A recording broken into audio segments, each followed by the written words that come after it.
Do it. Is it live? It's alive. It's alive. I don't know. I can't say it with the same kind of energy, but welcome. Sci-Fi Sunday is back, and tonight I am joined by my good pal Trenchy, right over here. I sent out a link to a few other people who may or may not show, but right now it is me and Trench, and we are talking about Resurrected franchises. Yes. And yeah, I guess the thing to talk about specifically is there any franchise that you wish they kind of hadn't brought back? Hadn't. Yeah. That I don't know, cause there's some. I'm trying to think of specific examples where it's just they keep going and going, and it's like, why are you still doing this? I'm trying to think. Like I said, my bad. My head's blank right now, but I'm trying to think of cause I know there's a few. I know, we were talking about, well, I think these are remakes, not really franchises. But well, there were some things, like, they were talking about Jaws, they were talking about Clockwork Orange, remaking those, and it's like, why? Yeah, why mess with what's already been done perfectly?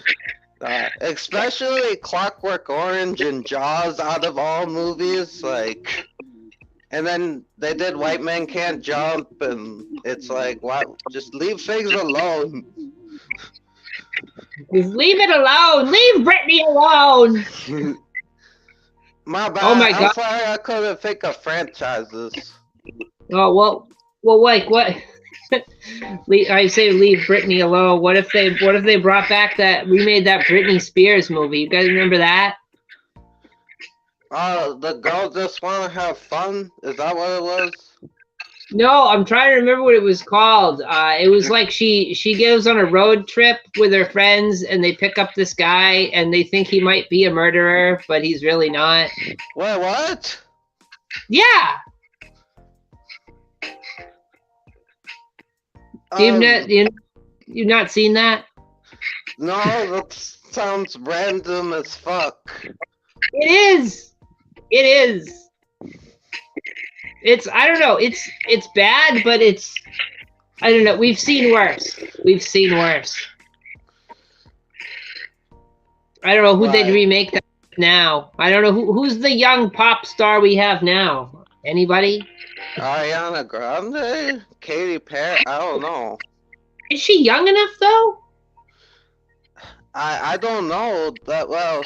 I think Ariana Grande might be a little bit older than me, because I was watching her when she was on Nickelodeon.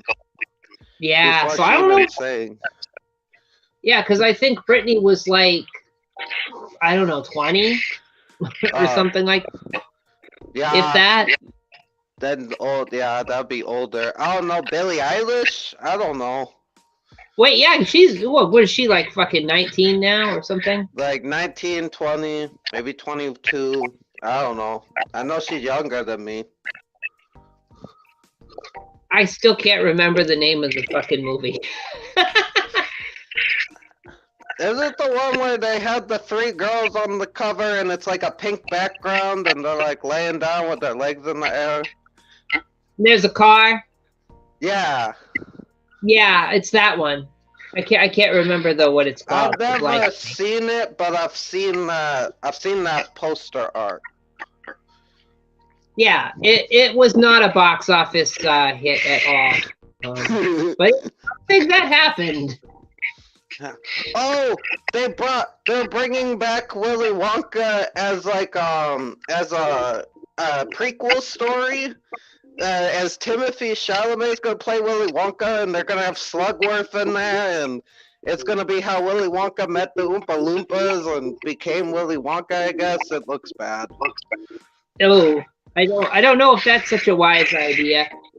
No, it wasn't Jawbreaker, Ben. It wasn't Jawbreaker. She wasn't in Jawbreaker. Oh, Jawbreaker was fun. No, that's Rose McGowan. Yeah, that's what I thought. Oh, hey, Honky Digital. New subscriber? Oh, welcome. Welcome to the fold. Feel like I should play Filter. Hey, Barry. So we got that going on. I heard they were gonna reboot. This might be a little bit out of the realm of your expertise, because I know you're still sort of getting into Star Trek a little bit. But they want to remake Voyager. Oh yeah. Well, don't they already have a show, the Picard, with like Q and the girl from Voyager already in it? Yeah, which confuses me. So I guess what they want to do is like a straight reboot, or so I've heard. Oh. Which why? It wasn't even that long ago. Like, why? There was something we were talking about that they were rebooting. Harry Potter. They want to do a Harry Potter TV show on HBO Max, a recreation of the movies, more close to the book or in some other guy's vision. And it's like, we just got, like, I like Harry Potter, but it's like, we don't, Harry Potter ended in like 2011. Like, this is no, let's not reboot it. Let's leave it alone. It's a little too soon, you know? A little bit too soon. Besides, how many residuals does What's-Her-Face need anyway, you know? Exactly. At this point, it was just like IP. It's like, it should have just been the Harry Potter movies and that's it. But now it's just IP, and she's not in the best light because of things she has said. Like, this is not a good idea at all. This is just a bad idea all around. Also, I don't think they should be remaking the Toxic Avenger, even if they're going to have Peter Dinklage in there. Although, it would give me an excuse to say Dinklage a lot, which is fun for me. I watch it. I like, you think they call him Dinky on the set? That'd be pretty cool. No, but if they're gonna do it, they gotta have the Toxic Avenger be a dwarf. You can't. There's no way we can miss out on this opportunity of just this beefed up Toxic Avenger dwarf. It'll be awesome. Well, you think they'd have him be before Toxie got dumped in the sludge? Because that's what I think they'd probably do. Yeah, they're probably gonna be like, oh, you know, Peter Dinklage will play, you know, whatever his name was, Arnie or whatever, and then he'll become the Toxic Avenger and he'll be big. But that's no fun. No, it'd be ridiculous. Yeah, it's trauma. Embrace it. Embrace the trauma. I also heard that for the umpteenth million time, they're gonna do another Star Wars film, and they're gonna bring back Daisy Ridley. Yeah, Rey's coming back. They got the Ahsoka show. Yeah, Star Wars is still, you know, going strong. I kind of feel like it's still there, it's still alive, but I kind of feel like it's dead inside. You know, like some sort of zombie corpse shambling about the streets. Yeah, like, I'd rather stick to the TV shows because I haven't watched them yet, but they seem to focus on different parts of the Star Wars universe, and I'm fine with exploring the world of the vast universe, but, like, I don't know about more movies rehashing the Jedi, you know, like... I think, like, maybe what they should do is give it a little bit of a break. You know, give it a break. Work on some smaller projects. Maybe come out with some video games or like maybe some more novels. Give the films, give the TV a rest. Keep what you got. Work on it a little bit. Yeah, because I'm not anti-Star Wars. I do like it. I do enjoy Star Wars. It's just the new trilogy. I didn't hate it, but I did not see Rise of Skywalker because I gave up. But like I'm cool with stuff like The Mandalorian, but it's like I think they should more focus maybe on the shows and maybe not like hold off on the films for a little bit, especially if we're just rehashing the sequel trilogy again. Yeah, like give it some time, come up with some ideas and some concepts, and workshop them. You know, work Yeah. out a really good script. Like this is the problem I think they have, and that's like probably you guys have heard this a million times over again from many other people who are far more into it than I am. But it's just there's no clear path or plan with any of these films, and they're not really taking their time to write a solid script. They need to write a good ass movie, then cast it, then put it together and film it and bring it out, you know? But it just feels like they've cast it first, then they slap together some weak framework based on like the old stories that they already have seen like a million times in the first three movies, and then they just run with it. And it's like, I was having a discussion with Cara last night about Star Wars, and we were talking about like the new cartoons, and which I like the Clone Wars, but that's not really new. And Rebels was okay, but she was kind of like saying that like they're trying to make like these like characters, they're trying to make their stuff more important than the original trilogy and try to make their characters more important. And one, you're never gonna do that because that original trilogy was lightning in a bottle. You're never gonna do that. And two, it's like, then why weren't they mentioned in the like previous canon she was discussing? And it's like, we were talking about that, and it's like, yeah, you're never gonna top Star Wars. You can continue the lore, but you're never gonna beat that original trilogy. So you might as well not even try and just focus on making a good story and not recapture the lightning in the bottle. Because I feel like even with the new sequel trilogy, they were trying to do that. You know, they had Force Awakens was A New Hope pretty much, which is fine. It was fun. It was it was a fun movie, but it wasn't as good as New Hope. It never will be. No offense to anybody that likes it better. I mean, people can like what they like, and that's the cool thing about movies. It's like we all have different opinions. Some people might love something that most people hate. Some people might hate something most people love, and it's a good dynamic for conversation. But maybe give it a little bit of a little nappy. Ben, I just want to get to your question. I haven't watched the Quantum Leap reboot. Was it on NBC or was it on Netflix? Because Peacock. I think I saw it on Peacock. I didn't watch it because I want to watch the original show first. Because I've seen episodes, but I haven't seen the whole thing. I never got a chance to see it. I was following, like, before it was made, the beginning of it, like, because they were talking about it. They were going to have Donald Belisario come back and guide the show. And, like, there was going to be a cameo from Scott Bakula. And, like, I heard it was going to be kind of closer to what the original was, but I never got a chance to watch it, probably because it was on Peacock. Had it been on regular television, I don't know, maybe I could have had a chance to watch it, but yeah. I think it was on NBC too. I didn't see it. I never saw it advertised. Did it like come and go really quickly? Did it do really bad? I have no idea. I did not.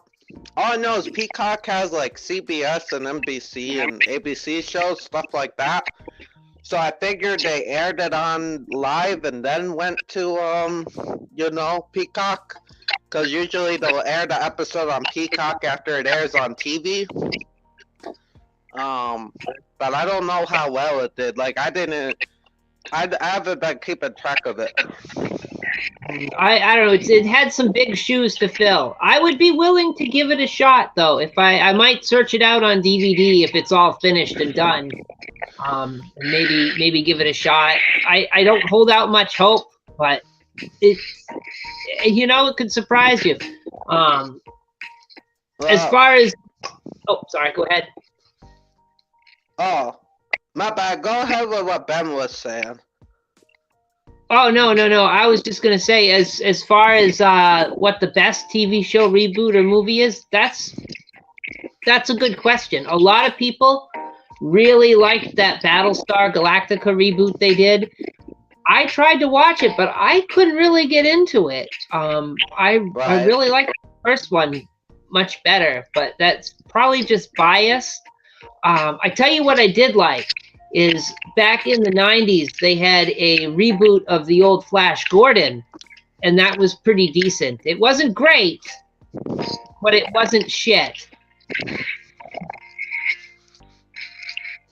I mean, I'm trying to think of the best movie reboot. There's ones I really like, mainly like horror ones. Like I like the Texas Chainsaw reboot. I mean, it's not great. I wouldn't say it's the best, but I liked it. I think it was a lot of that to do with R. Lee Emery in there because he did a really good performance. He makes that. The beginning, the sequel, the sequel prequel to the remake is actually my favorite because not just because, but I love his line. It's like, I just took out the whole sheriff's department, and he just shot one guy. But that was a good example. Trying to think, there was I just had it on the tip of my tongue. Another good reboot or remake. Aside from that was the Punisher. The Punisher, the 1990, well, not 1994. Was it 2004? Yeah. The one with Nash in it. Yeah, that was great. I want to go back and watch the original movie now because someone kind of opened my eyes to it. But like, I don't know. That Thomas J movie is just fucking great. Like, I like it better than the other Punisher movie they made after Warzone. I actually like that one better than Warzone. Yeah. Not to take anything away from it, but I thought that was a little bit better. I mean, I liked John Travolta in it. I know he kind of hams it up a little bit, but it was good. It was good, and I liked the brutality. Like they went after his whole family. Yeah. Scene is just oh, my brutal. bad. No, I was just saying that scene is just brutal. Go ahead, Trench. Yeah. I like my favorite probably Punisher is probably either Thomas Jane or John Bernthal. I like them both. But out of movies, I think it's hands down for me at least. It's that Punisher movie. I love the end where, spoiler alert, he ties him to the car and the car starts setting on fire around him and makes a Punisher skull. It's so cheesy, but it's so awesome. Oh, and another really good reboot was the Hills Have Eyes reboot. That was awesome. That was pretty good. That was pretty decent. I'm trying to think because there was one for television, and for whatever reason, I keep losing it. Oh, hey, Kara. Hey there. Hey, Carl. Dolph Lundgren Punisher. I like that. I like that movie. I know a lot of people think it sucked or it was just so cheesy, but I liked that one. I gotta give it another chance. You know what I think they should reboot, which we'll come back to this topic of what they need to reboot or they need to resurrect, but I think they should do a Nick Fury movie. I mean, Samuel Jackson, yeah. Like, I liked the one, it was really cheesy and it was really silly and goofy, but I liked the one with David Hasselhoff just because it was cheesy. But if they were going to do another one, they got to not do it like a superhero movie. They got to do it more like a James Bond film. You know? But couldn't you picture like Samuel L. Jackson as Nick Fury, but he's he's like James Bond in this film? I'm down. Oh, I didn't know that, Ben. I didn't know they were going to do a film. Or I mean a show. Not a... Secret Wars is a Nick Fury show? Oh.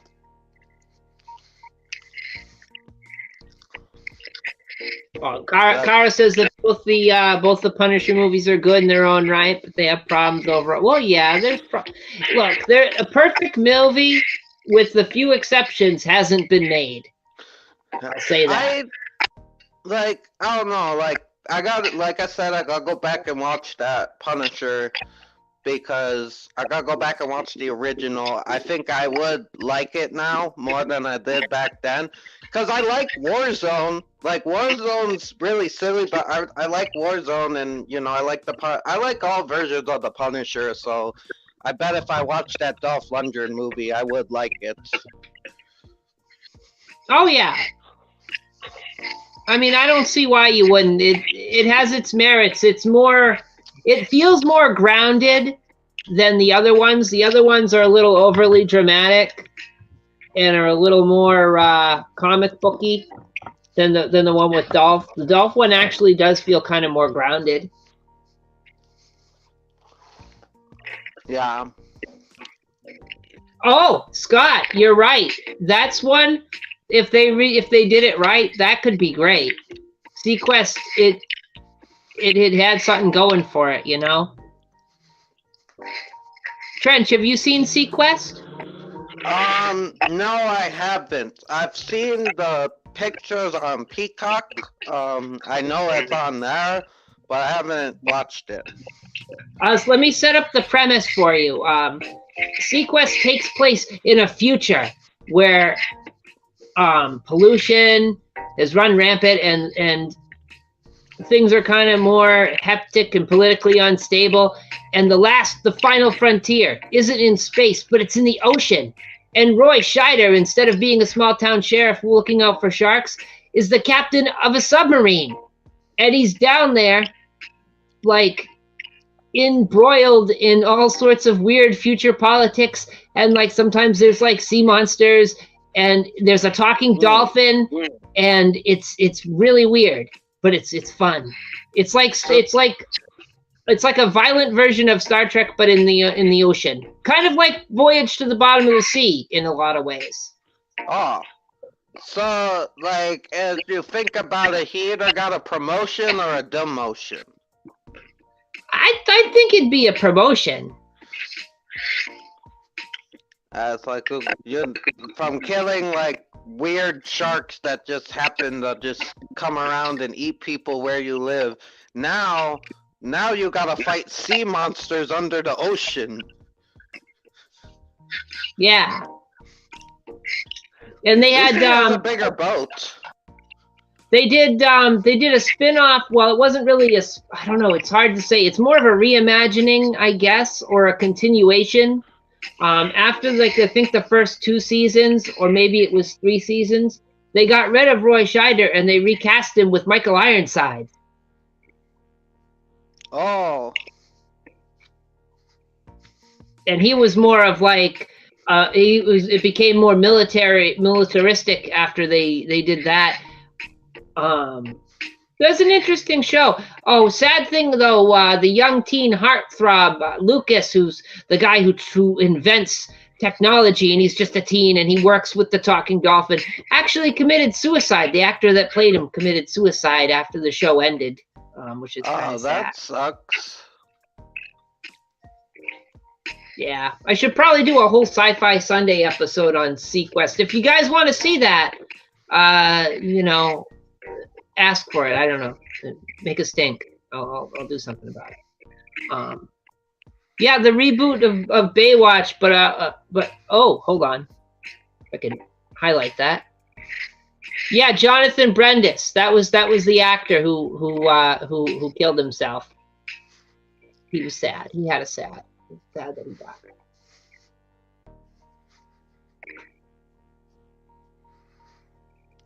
It would be like The Rock and Zac Efron fighting monsters. looking for aliens and werewolves because it's Baywatch After Dark. I mean, that I'd rather not have the original Baywatch back, but like having that do more, I think could be funny.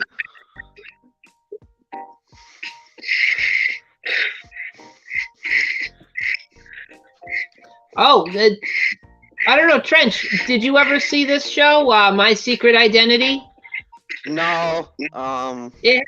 It had a young Jerry O'Connell before he was on Sliders and all that. And they had this great theme song. You'll never guess my secret identity. His neighbor is like a mad scientist, and he had this weird project, and he accidentally shoots Jerry O'Connell's character with his secret device thing, and it gives him superpowers. And he's like, he gets like quasi Superman type superpowers, except he can't fly. He can just make himself lighter. So he uses like spray on deodorant to propel himself around. Oh, shit. Yeah. It's a very interesting premise. It's kind of a wacky show. Like if you're expecting a serious superhero show, don't look there, but right. It's kind of wacky.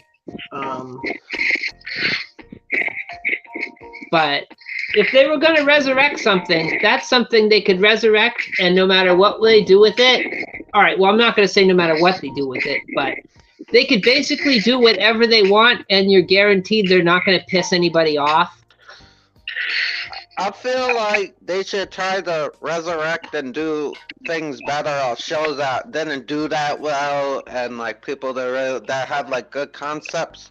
Because I really like that show Revolution that was on TV, but a lot of people didn't like it, which I get it had problems, but I think they could do more with it if they brought it back. And like, you don't have to bring back the same cast. It would be cool if you did, but it ended on a cliffhanger, so it might be weird since they're all older now. But like, I don't know. I think you could do something like either a reboot or a continuation of Revolution and try to make it better. Maybe a reboot. Like, I think the other problem they have, just bouncing off of that, is when they try to bring back old characters from these things, and you kind of don't need to, because it's almost like hey, remember them? Boy, aren't you glad to see them again? But you're never going to recapture the old thing that made you like them. Like, I remember when I watched, not to go back to Star Wars again, but it's just a good example, because they sort of did this sort of nonsense with it, where they brought back Harrison Ford, and it didn't feel like that happy moment of, oh boy, here's Han Solo again. It kind of felt hollow and forced. Like, really, do we need him back? Like, he kind of went out in the way that we want to see him go out. He received his medal and everything was happy, and like, you could kind of make up your own story of what happened to him after. Did he really need to be not Darth Vader's father? It was fun seeing him in that movie. Like, my thing is, I'm kind of conflicted because, like, yeah, it would have been nice to see him get the happy ending, and yes, he kind of went out in a fucked up way, but at the same time, I kind of like that he was betrayed by his son, but then, like, it makes it weird because I guess they were trying to make Kylo good after that, which is like, he just killed Han Solo. How are you gonna do that? You could, but it's still weird. But it just, I don't know. It's weird because it's like, part of me likes that death of Han Solo, and part of me doesn't. It's weird. I'm conflicted because I think it's interesting that he dies trying to save his son, but I think it could have been a little cooler. I don't know. Maybe if Kylo was a little bit, I like Kylo, but I don't know. Maybe if it was the second movie or something. I don't know. It's an odd choice, I guess. At least as far as I see it. But I'm not fully against it. I'm not like I wasn't fully against the Luke thing either. I just think they could have done those aspects better than they did.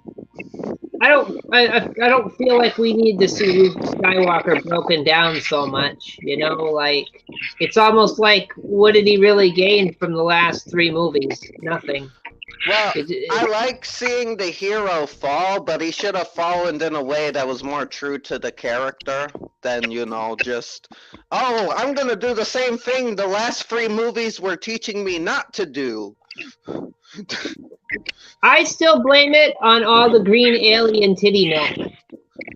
Yeah, we'll blame it. Yeah, there's definitely something that was definitely not safe for consumption. It probably did something to his mind. That shit will fuck you up. I just want to get here on Ben's comment. What do you think about a Sliders reboot, Trench? Have you seen much of that? Because I know we talked about it. I don't know if you ever got a chance. I never got around to it. There's so many shows I'm watching right now. Well, I've been thinking about watching. It is a lot, and I've been watching a lot of movies. I will get to it eventually. But there's I want to try it because I'm in the middle of rewatching Buffy and Angel. I'm watching Farscape. I'm also watching a couple cartoons. Yeah, I'm all over the place. No, I'm in the same boat. I'm rewatching a ton of different stuff at once right now. I'm still trying to work my way through Time Tracks. Which, hey, there's one they could try and reboot, but I don't know if anybody's got the memory for it. Because that seems to be one right down the memory hole. I'm the only one who ever talks about it. Right. But I don't know. A Sliders reboot, maybe not a reboot, but maybe if they did a spin-off and they kind of got away from all the other characters. Like back when the show initially ended, before it got picked up by Sci-Fi Channel, I had this cool idea for it where what if somebody found the old timer? Because this requires some backstory. But in the show, there's a point, I think it's season 3 or season 4, where they switch timers. They start out the show where they've got the timer that Quinn invents, where they can open the wormhole and they can slide from world to world, and that's the one he invents out of parts from an old cell phone and a bunch of other stuff. And then there's a scene in that episode where they go to a world where it's all as if Egypt had been the predominant culture, and they just kept with all their traditions. So there's pharaohs and there's all this sort of thing. And they actually have sliding technology. So the timer is left behind in that episode because they missed their window. So they use the Egypt timer to slide. And I always thought, wouldn't it be great if someone else found the old timer and then they slid with it randomly and they continued the show with a bunch of people from that world, and then they picked up different characters from different worlds as they went on. That could be cool. Yeah, I actually started writing a script for it way back when I had that idea on my old computer. I think it was still running Windows 95 or whatever back in the day. But I don't know what happened to the files. But I did have a script that I'd started when I was just a kid for that, because I thought, oh, hey, you could just write a script. I didn't realize at the time that no, you got to be part of a whole different. Yeah. You can't just write a script and have it made. But it was a cool idea, I thought. Yeah. But that'd be it. Do that, it would be insane. You know how many insane ideas would be getting made, for better or for worse, if people could just send in their scripts? Hollywood should do that. Why don't they take people, accept submissions from them, and if they like it, bring that person in and pair them with actual writers who can actually write scripts, and then just have them work together and make a show out of that. Why don't they just do that? I guess there's a lot of legal trouble. Someone went through a whole thing on why they legally can't take your scripts because like that could be seen as ripping off or something. But at the same time, I guess they can't hire you either. I don't know. It's a whole bunch of legal mumbo jumbo. If they purchase it from you and hired you as a consultant, they could do it. Because legally, to be a writer, you have to be in the guild or whatever, but they can purchase an idea and then they can use an actual writer who's part of the Writers Guild to write it. So what they could do is they could purchase an unfinished script from somebody and hire them as a consultant to work with the writer, and then they wouldn't be fine. But I don't know, that's too much of a complicated idea for something that's so... I don't know, ingrained in how they do things. I mean, if they do that, fuck it. I guess like most of us here, we're going to Hollywood because I know we all have crazy ideas we want to try to do. Which, so, if that ever happens, let everybody here know first. Let Apple know, let Mac know, let Carl know, let everybody, Marty, let us know. Jen. I bet there's not a single person watching this, because I know most of the people watching this, and I'm going to guess that anybody in the future that I'm not familiar with watching this, we're movie people. We like film and television. I bet at one point all of us have thought about writing something or have written something or have come up with a cool concept. Boy, wouldn't that be an end to the drought of creativity if people just brought that in? Yeah.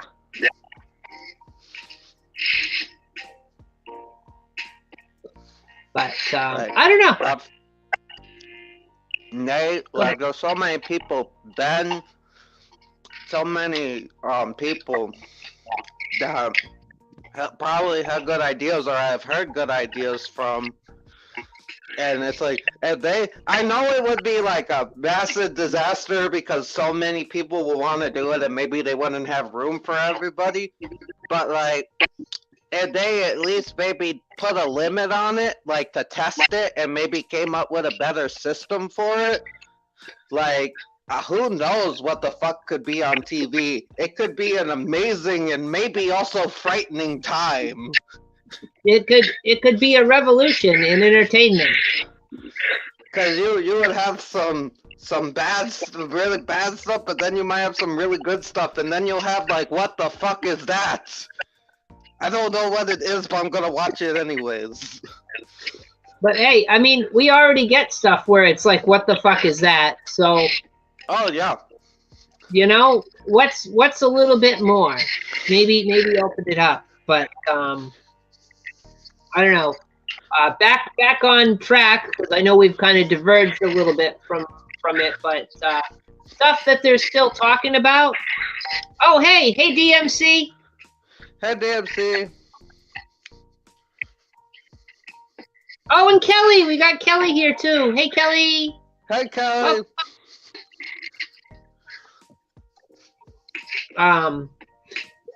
They're also, just because we did get off the track a little bit, but we were talking about briefly things that should come back or things they're talking about bringing back. You know, they're talking about bringing Stargate back.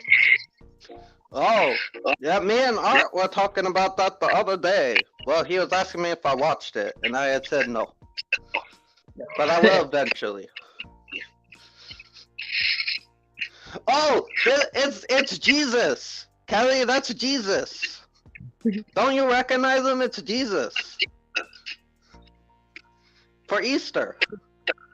Easter Jesus. Yeah.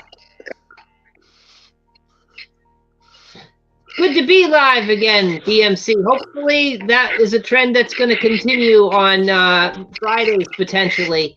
I don't want to get too excited, though.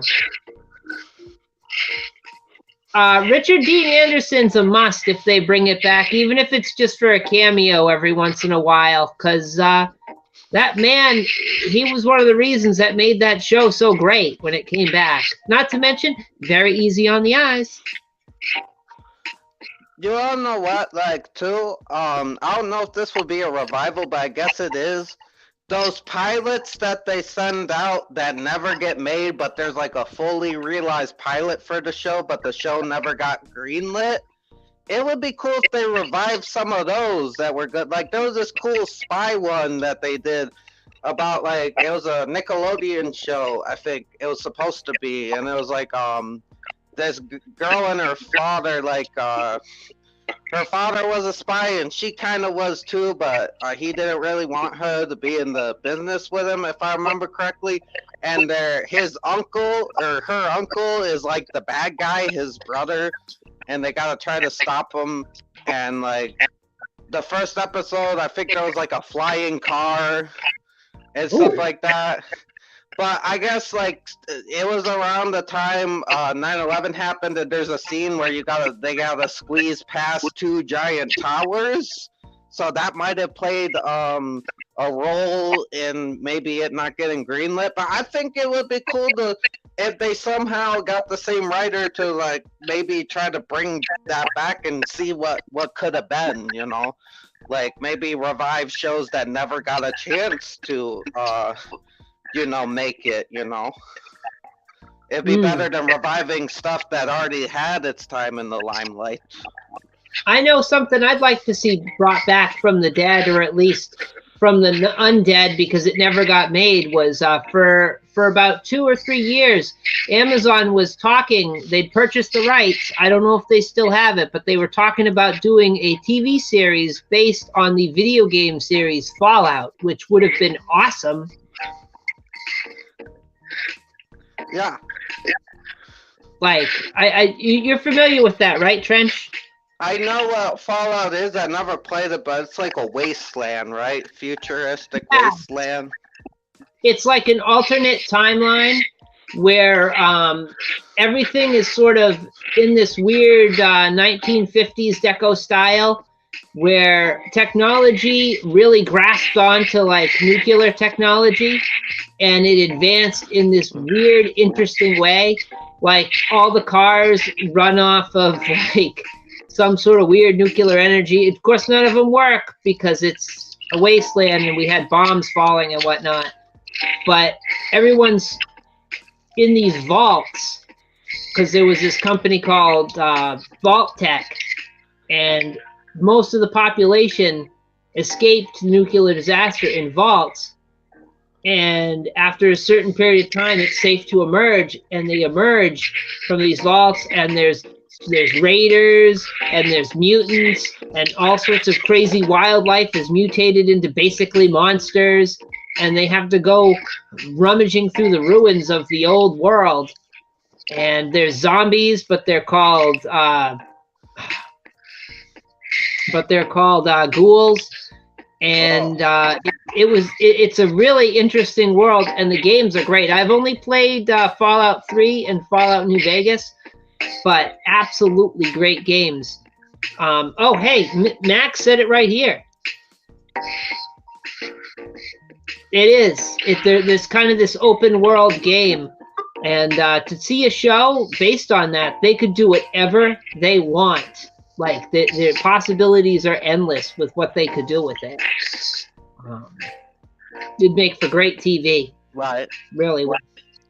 It'd basically take Walking Dead, but throw in, like, laser guns and mini nuke launchers and giant mutants and giant wasps and friggin' robots and a brand of soda that can give you weird powers because they got like Nuka-Cola Quantum, and it's crazy. It could work.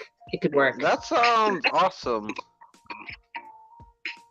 Oh yeah, Death Claws, definitely, Mac. The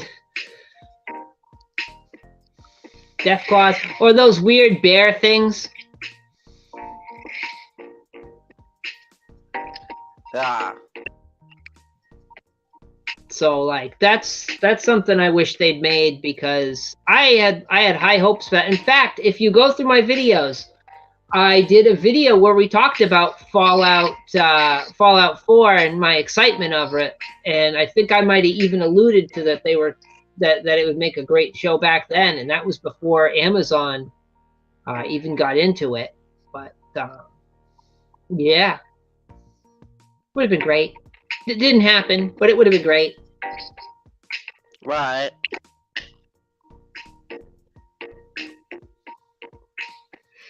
Oh, I guess they're bringing Shrek back. Oh, like another Shrek movie? Like Shrek 4? Yeah, well, I don't know if they're doing like another, if it's a reboot or a continuation, but they're talking about it. But is there anything left to do with the Shrek universe, though? Haven't they done every joke you could make out of like fairy tales? I don't know. Like Puss in Boots is still going strong. The spin-off, I guess Puss in Boots 2 was amazing according to some people. I did not see it, but well, from what I hear, people really got into Puss in Boots 2. I've heard really great things about Puss in Boots 2. I haven't seen it either, but I have seen so many people gushing over the film and just loving it that I don't know. And a lot of the people I see doing this are adults, so that makes me kind of like interested, because it's like, it's not kids. These are adults like going nuts over this cat movie, animated cat movie, which I'm like, which I liked the first Puss in Boots, but you know, it wasn't anything great. But then people are saying Puss in Boots 2 is like one of the greatest animated movies that has come out in a while, and it's like, holy shit. I've heard a lot. I've heard a lot of talk that it was the best film so far this year. Oh shit! Which that makes me shudder to think what the other films that have already come out have been like.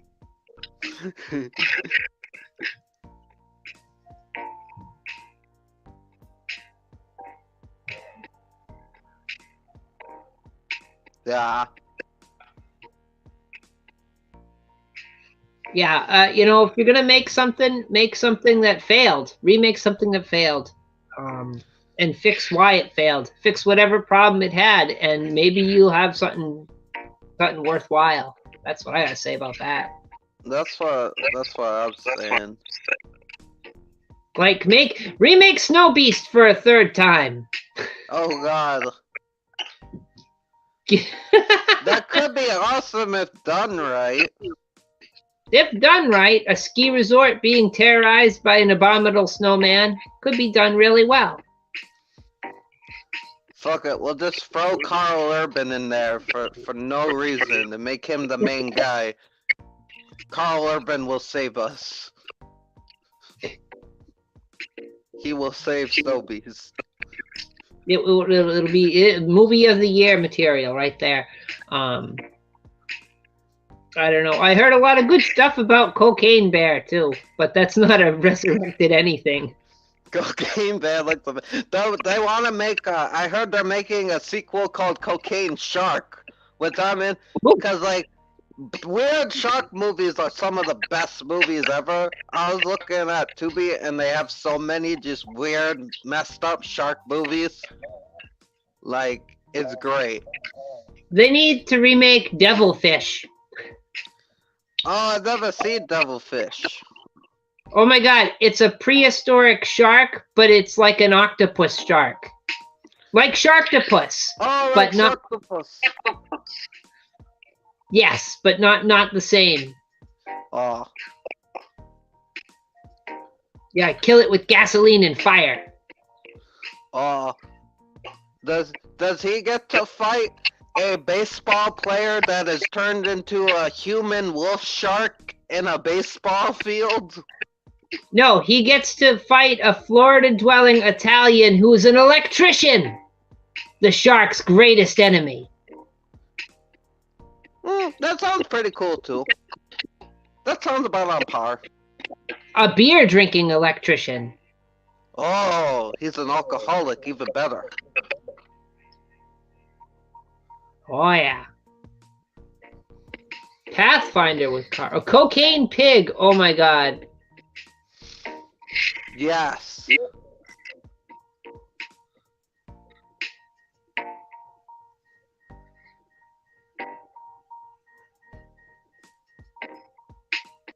No, Cocaine pig. I haven't. Oh, we'll go back. Cocaine pig. Isn't that what they're gonna call Amy Schumer in a couple years?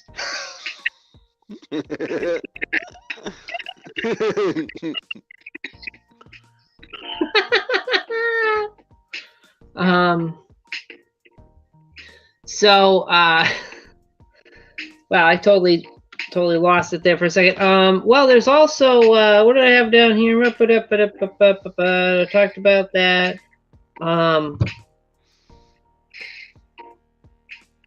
If they're gonna remake something, you know, do bad ideas, I guess would be the moral of the story. I don't know, Trench. What you got any bad ideas for remakes? What they should make? Oh. It could work. Garbage Pail Kids. I've been talking about this.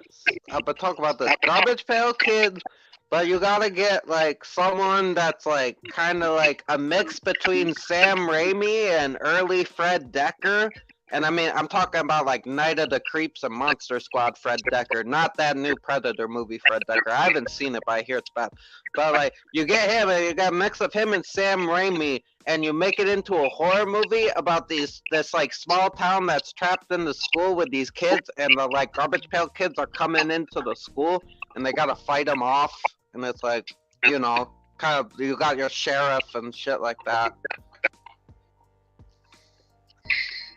They should remake My Pet Monster. Oh, that's the one with the little teddy bear monster, right? Yeah. I don't know if you guys have seen that. That's one that's fallen right down the memory hole. I've heard of it. I have not seen it.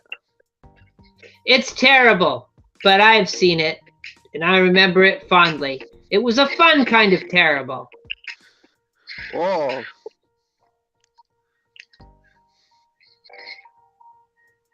I'm trying to remember. I think I might be remembering it wrong, but I think her name is escaping me. But the girl who the girl from Comfy Couch, I think, was in it when she was a kid. Oh. I might be misremembering that, but I think she was in it. I think. Someone can check me on that one. I might be wrong, but if I remember right, I think she was in it.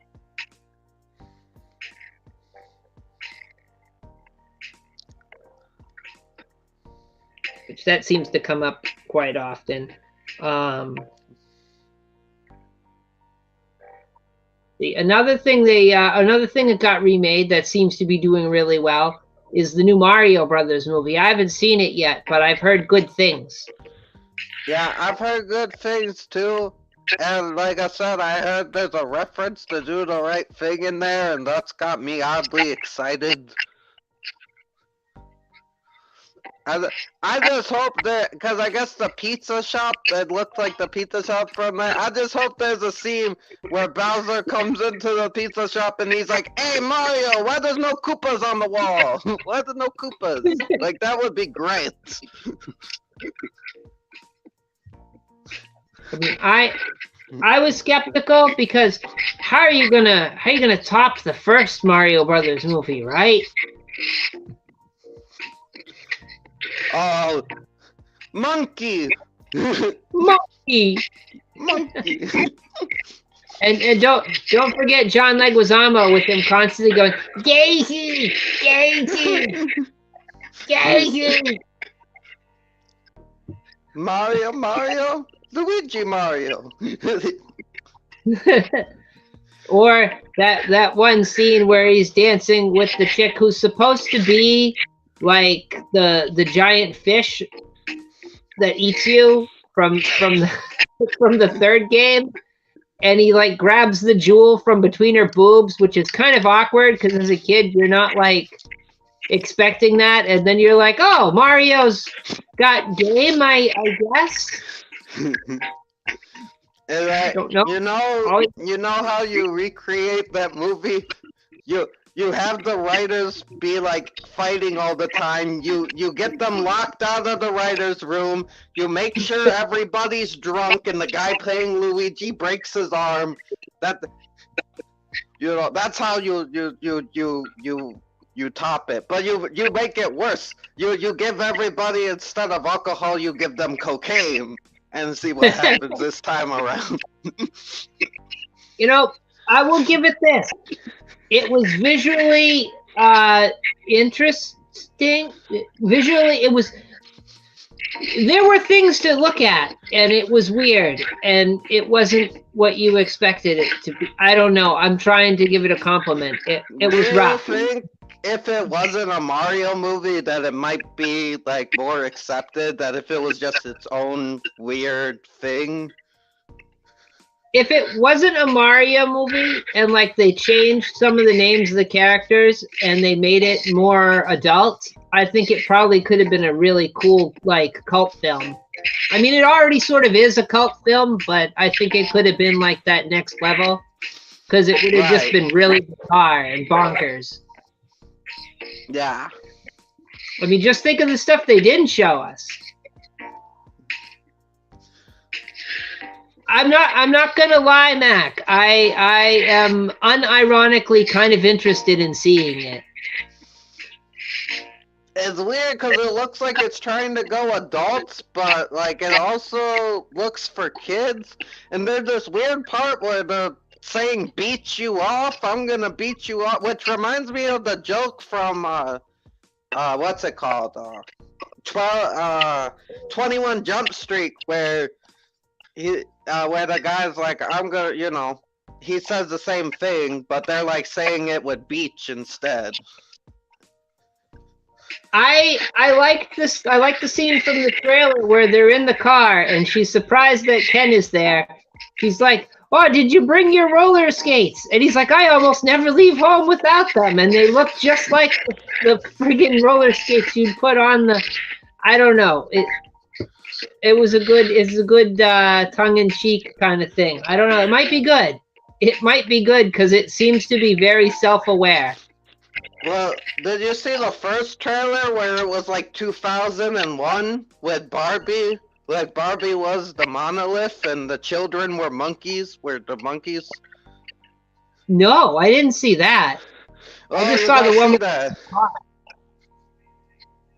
That was the teaser trailer, and it's literally 2001, but Barbie's the monolith and the children are the monkeys.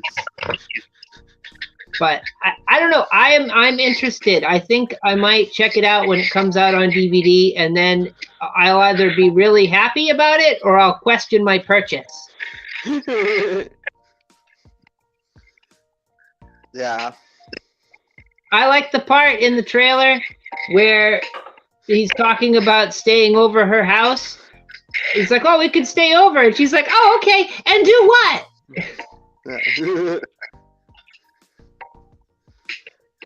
Yeah, I got that adult joke, Mac. I got it. I understood what they were doing. So, I don't know. Not quite a Resurrected franchise, but maybe one day it will be. We'll have to see how well it is. Think about it. How many animated Barbie movies are there? There are so many of these weird, like, animated Barbie movies from the early 2000s and maybe 2010.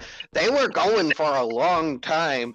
Barbie is kind of a franchise. There's a show. There's a show for some reason that was on that. Dude, there's so much Barbie shit. Like, it's practically a franchise at this point. It is. I suppose so. And they did have that series of video games. Like, they had one for the Nintendo, and they had one for the Super Nintendo. And, like, you basically just got ready for dates with Ken. And you could, it's like your runway moves. Right.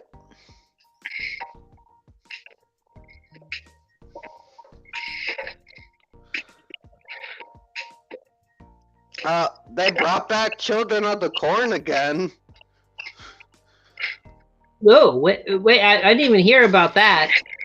Yeah, this year there was a remake. I guess it was made 2021, but it wasn't released to this year. There was a remake of Children of the Corn, which I have not seen, but I know somebody that has to watch it, and good luck to them. But I'm not. I don't know. Like, it's like, why are we still doing these movies? Like, I think the last one was in like 2012 or something, 2011, and then all of a sudden, it's surprising that Children of the Corn made it out of the 80s into as long as it has. It's a franchise that won't die, an undead franchise. Yeah, that's one where they just need to stop. They just need to stop. Like, I like the 2009 remake, but I haven't seen a lot of the other ones, but like, I've seen two, but it needs to stop. Yeah, Kelly, it's huge. But yeah, Children of the Corn just needs to die. Somebody needs to like burn all the cornfields or whatever. Whatever doing this, we need to just stop. If only there was some review people could watch to catch up on it. Maybe a review that featured corn and gelatin. I don't know. Yeah. If only two people were crazy enough to watch the whole franchise. Like, maybe one day those heroes will exist.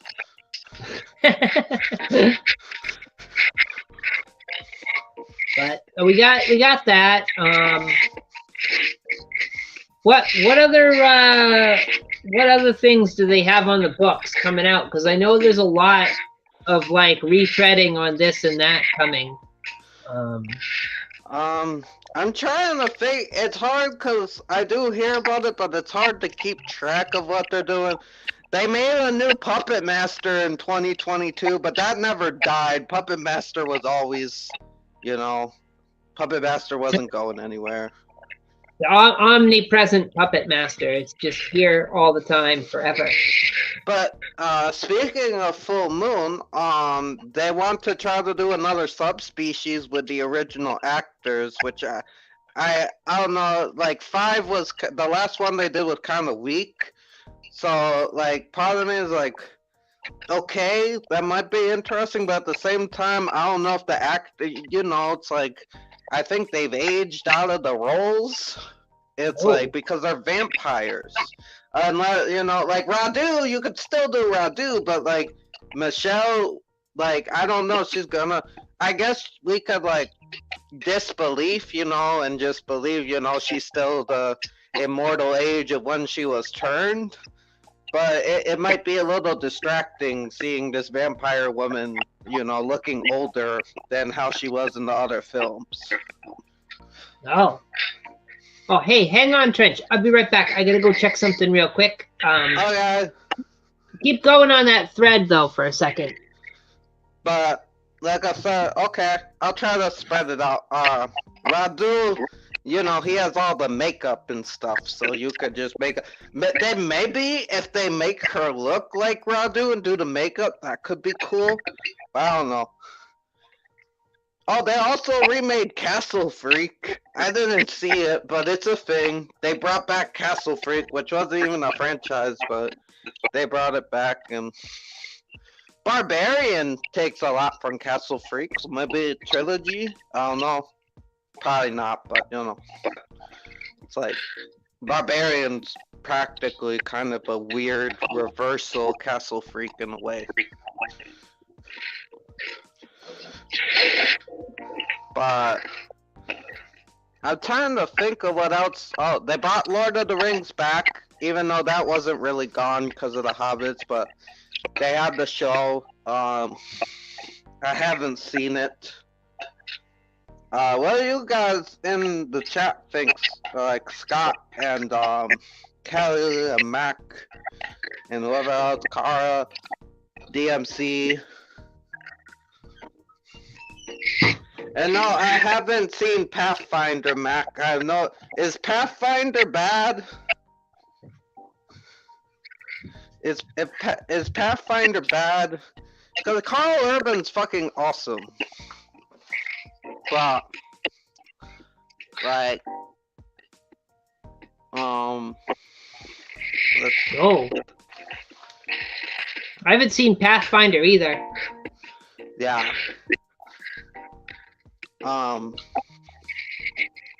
But no, like Full Moon's always bringing stuff back. Full Moon just is like it's a machine. But a lot of their newer movies are only 54 minutes long or 45 minutes long. They're really like Full Moon. Yeah, they used to make cheap movies, but they used to make good cheap movies, and they were actually movies. Now it seems like they lost their touch, and they're more short now, and not even real movies. Do you think that's like a side effect of the lack of creativity and ideas in film lately, or? Maybe it could be that. It could be like, you know, the pandemic thing. It could be that, you know, like who knows what it is. But even Full Moon, and Full Moon did a whole movie about just showing clips from the other movies. Like, so they know how to stretch out, you know, they know how to stretch out shit. Like, even though it was not creative at all and boring, but like, at least they stretched it out to an hour and something. This one, they're not even trying to go for an hour anymore. They're like 54 minutes. Like, what? That's not even a movie. That's a TV special. That's a TV episode, slightly extended. Yeah, it's basically a clip show. Yeah. Like, but I don't know, like things that could come back and maybe should come back. I don't know. What do you think? What do you think they haven't done yet that they really should do? Is kind of a question I'm going to leave out there for everybody. Trench, do you have any ideas on that? Like, I don't know. There's a couple of things that I would like to be finished up. Like, Z Nation is a show that was canceled early, and I like how it ended, but it could have ended with a more complete ending. You could tell there was more, so maybe make a movie for that. A show I would be interested to see continued, but I don't know. They probably wouldn't do it right. They probably would try to do a reboot or something. I would like to see more of the Buffy universe, because like that universe is so interesting and there's so much you can do with it. But I think the problem is they would want to do rehashes instead of an actual continuation. And I say, like, you can do a continuation without Buffy. Just have one of the potentials continue the story. And maybe if you want, bring in some of the old characters. But, like, I don't know. Just seeing that world explored more would be fun. But at the same time, I am hesitant because I don't think they would do it right. well, I mean, if they brought back the ever problematic Joss Whedon, and they maybe stuck to the ideas of the original, because like right now we're in this phase of like women can do no wrong in film, which, you know, people can debate this left or right, whatever you want to, but it seems to be the trend. With a series like Buffy, where you've got basically your superpower girl, you're not really gonna go against that trend, but you don't have to really go all in on it because you're pretty much there. Yeah. So that's something that would be hard for them to fuck up. Well, not hard, but less likely for them to fuck it up. Cause my thing is like, you know, name it after whoever the new Slayer is. Cause But I'm pretty sure Sarah Michelle Gellar does not want to do Buffy again. And like the thing is, I do not want to see a rehash of Buffy with just alternate characters. I want to see the world explored. I don't want to see an alternate reality. So it would be cool if bring they want Zendaya, even though I think she's a little older now, but we could do an adult Slayer. Doesn't matter. We could do some interesting shit with that world, especially, Angel ended on a cliffhanger, and you could wrap up some ends if you really wanted to with people's stories, find out, but not have that be the focus. Have the new characters be the focus and focus on exploring the lore more, and just what made Buffy great. But they probably won't. They probably nostalgia grabs and shit like that. You know what they could do, which would be interesting, and they haven't really done, is remember Principal Wood? Yeah. Well, what about following his mom and do it like set it back in the 80s, in the late 70s? That would work. Like you'd be following a single mother who's fighting evil, and like bringing her little kid along. Like, wouldn't that be kind of interesting? They could do that, and it wouldn't necessarily mess up anything else in the franchise because it's completely disconnected, aside with how we know it all ends. But, of course, they don't have to do that episode ever. They do everything before it. And what they could do, too, is kind of going off of your idea, is kind of do like kind of Doctor Who thing. Each season, or maybe 2 seasons, is a different Slayer. Yeah. Because you could follow all the different Slayers, and then like we know they're gonna die, but we could get to learn about them, and then we see their downfall, and then it's on to the next Slayer, and who knows? Maybe we can go back to the the caveman days and see the first Slayer running around and grunting and making feral noises. Yeah. I mean, it's an opportunity to tell all sorts of different stories, and they could feel completely original, yet still capture that nostalgia vibe that Hollywood's so anxious to get. It's like, oh, don't you remember this? Don't you love this? Well, they could do that, but it wouldn't have to feel the same because they're all going to be period pieces, basically. You could have you'd have the 1970s, you could have the 1950s, the 30s, the 20s. Yeah. You could have a Slayer that's a flapper in the 20s.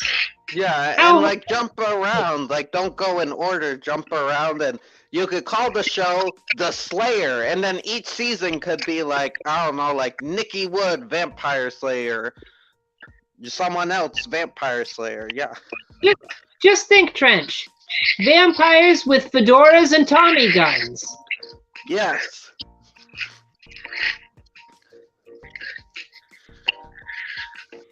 My God, it'd be amazing. They could even dip into the lore of the Initiative, because they could just, it's there. They've already established that. They established it was there in Angel, so like, there you go. Yeah.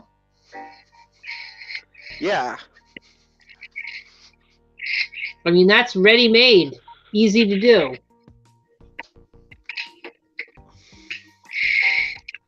Yeah, see, Kelly's down. And the best part about it is it doesn't interfere with anything that's already established. The thing we have now is like they'll take something and it's got to have a connection. It's got to have that solid connection, like they did the Winchesters or whatever, where they're following Sam and Dean's mom and dad, or like. Oh, I have information on that. That's not a prequel. That's a sequel somehow. Because Dean and Bobby and Jack show up at the end, so I guess it's like some weird alternate reality. I feel like Marvel has ruined the idea of multiple realities and has just completely screwed everything up with it. Yeah, like, I don't know exactly if it is or some weird time loop, but yeah, cause like, first of all, they fucked with the original timeline of Supernatural for so long. Like, at first we thought it was his dad was a hunter, but then we found out his mom was a hunter and he wasn't, and then she got killed, and then he learned how to become a hunter even though he didn't know, and then then we learned that he's related to Elliot Ness, who's part of the Men of Letters, who are not hunters, but they're kind of like. That's just the original show doing all of this, and then we get to this timeline where it's a whole nother. I don't know. I like Supernatural, but Jesus Christ, sometimes. Well, see, and that's where the concept has betrayed the entertainment and believability, your suspension of disbelief. It's betrayed all that by making it needlessly complicated and contradictory to what it is. Yeah, and I still enjoyed the show. It's fun. Supernatural, I watched all 15 seasons. It's a fun show, but sometimes I'm like, okay, what are we doing here, guys? Oh, Chuck is God now. That's cool, whatever, like.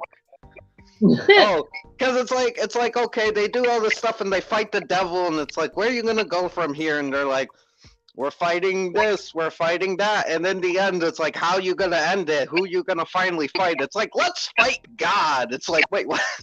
We're gonna fight God. It's like, oh shit. I mean, okay, that's the way to go out. Also, like, God's defeat in the show, they ripped off a bad bullying video from YouTube from the early because his defeat and the thing in the bullying video are like almost exactly the same. It's really weird. I still like the show though. My bad. I didn't mean to go on a ramble, but it's just fun to poke fun of it sometimes. But I do like it. But it proves a point. It's like you can go too far with this stuff, and then you've kind of lost the concept. Yeah. But no, I'd be down. I'd be down for that. You know, if they wanted to continue Supernatural, here's what they should have done. Just base it on different hunters. You know, they established other hunters. They established that there are people hunting things. Just come up with a different set of characters and just keep it out of the timeline of the other show. Like, how hard is that to do? Like, don't have it mess with the other show. It's just there in parallel. They actually had a couple spin-off ideas that never made it off the ground, and they're pilots in the show. There's one where it's like this kind of monster mafia in like Vegas or whatever. I don't know where they were at, but like, and there's this hunter who lost his father or something, and he's trying to avenge his father, and it was going to be about him navigating this monster underworld and these monster mob families. But I guess that pilot episode wasn't taken too well in the show, and it never got made. Then we had another one called Wayward Sisters, which was about like a group of women that Sam and Dean have ran into along the journeys. This cop woman, this like young girl who Castiel possessed her father, and a bunch of other characters. They mostly younger. They were gonna come together and do Wayward Sisters, where we follow their adventures in hunting. But again, I guess people didn't take that episode too well in the show, and that never got taken off. So we got the Winchesters. Weren't they gonna do Ghost Facers as well? Oh yes. That was a thing as well. That would have been interesting, but that didn't quite stick the landing. That could have been a totally different show, because all you had to do was make it like Ghost Hunters, but funny and real, and they had to find funny ways to defeat the ghosts from what they were trained by Sam and Dean. Like, that could have been like funny, and you could have parodied Zach Bagans. Like, you could have had one guy come along with them and be like, slam my head in between this door, and the door actually slams into the dude's head, and it's like, oh no, what idiot would do that? It's like, kind of make fun of like Ghost Adventures and stuff. It kind of reminds me of in the X-Files they were going to do the Lone Gunman as a spin-off at some point too. I don't know if they ever really did, but they were going to. Oh, that Do you remember cool. that? Right? Yeah, I gotta watch more X-Files, but I think I know the gunman. Yeah.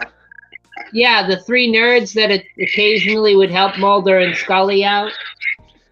Yeah.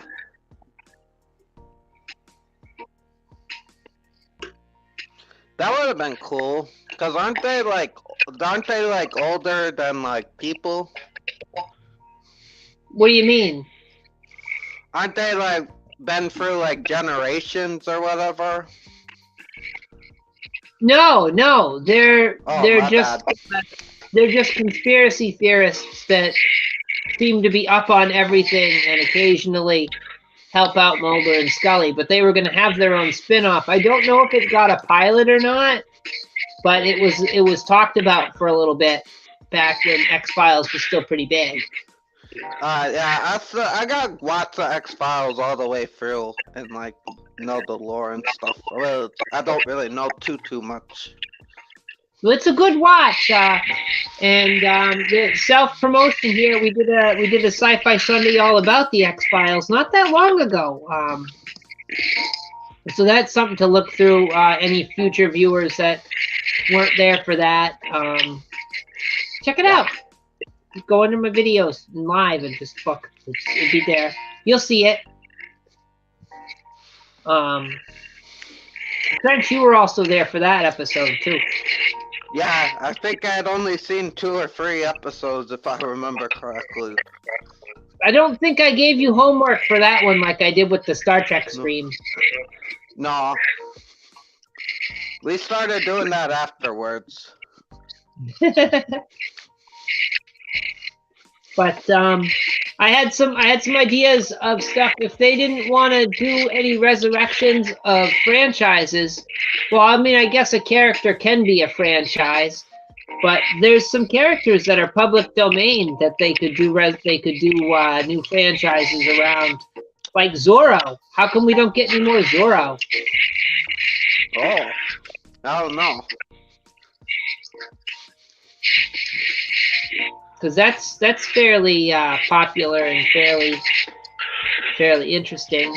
They could do period piece, or they could bring it into the modern world. There was a Zorro movie that in I think it was the mid '90s or late '90s. I think it was like 1998 or '97 or somewhere around there. I think Selma Hayek was in it, but I barely remember because it was a while back. Oh, isn't that the one with Antonio Banderas? I think so, yes. Yeah, I think that was like I forget what that was called, but I think there might have been 1 or 2 with him in it. But they could have done that. They could do that. That's something that as a TV show would work really well, or as a standalone movie or trilogy could work great. Yeah. So it's an idea they could have dusted off. How about the Phantom of the Opera? There's a character they could bring back, make a franchise around right there. I don't know about a franchise for the Phantom.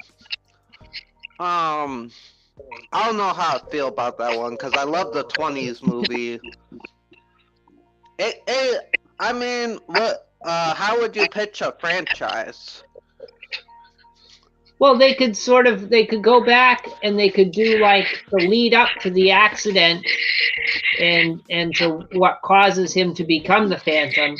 And then through like maybe 12 or 13 episodes, they could come to a conclusion if they were doing a TV show. Or they could just straight up do another movie and just do a reboot. Because I feel like it's forgotten. I mean, it might be, but like people just need to go back and watch the Joel Schumacher movie. If you can't do the 20s movie, watch the Schumacher one. I know people make fun of that one, but it's not that bad. It's a fun musical. Could work. But preferably go back and watch the 20s one. The 20s one is great. Like, yeah. I don't know anybody who looks down on it, but if they do, they shouldn't. It was definitely worth a watch. Well, you know, there's some people that don't like to watch black and white or silent films, which I can kind of understand, but at the same time, I grew up with black and white films, and not as much silent films, but I like silent films. It's just, give them a chance. If you don't, you don't get into them, you don't get, but at least try to watch them once all the way through. Like, at least one or two, movies of silent or black and white, and if you don't like it, fair enough. I'm not gonna force you, but if you like it, maybe explore more. There's some good stuff there that I think you're missing out on. There's potential, Yeah. Like if you close yourself off from an entire world of film if you ignore black and white. Yeah. Because my brother was like that, and then he watched The Invisible Man, and he thought it was hilarious. The pants trench. Yeah. All right. Well, here's one. Maybe this would work as a series. Let me picture this. How about Ichabod Crane? To just do Ichabod, the Headless Horseman franchise. You do that as a TV show. They kind of did that with Sleepy Hollow. I did not see it, but it was like Ichabod Crane came to the modern day, and him and this detective had to stop the Headless Horse.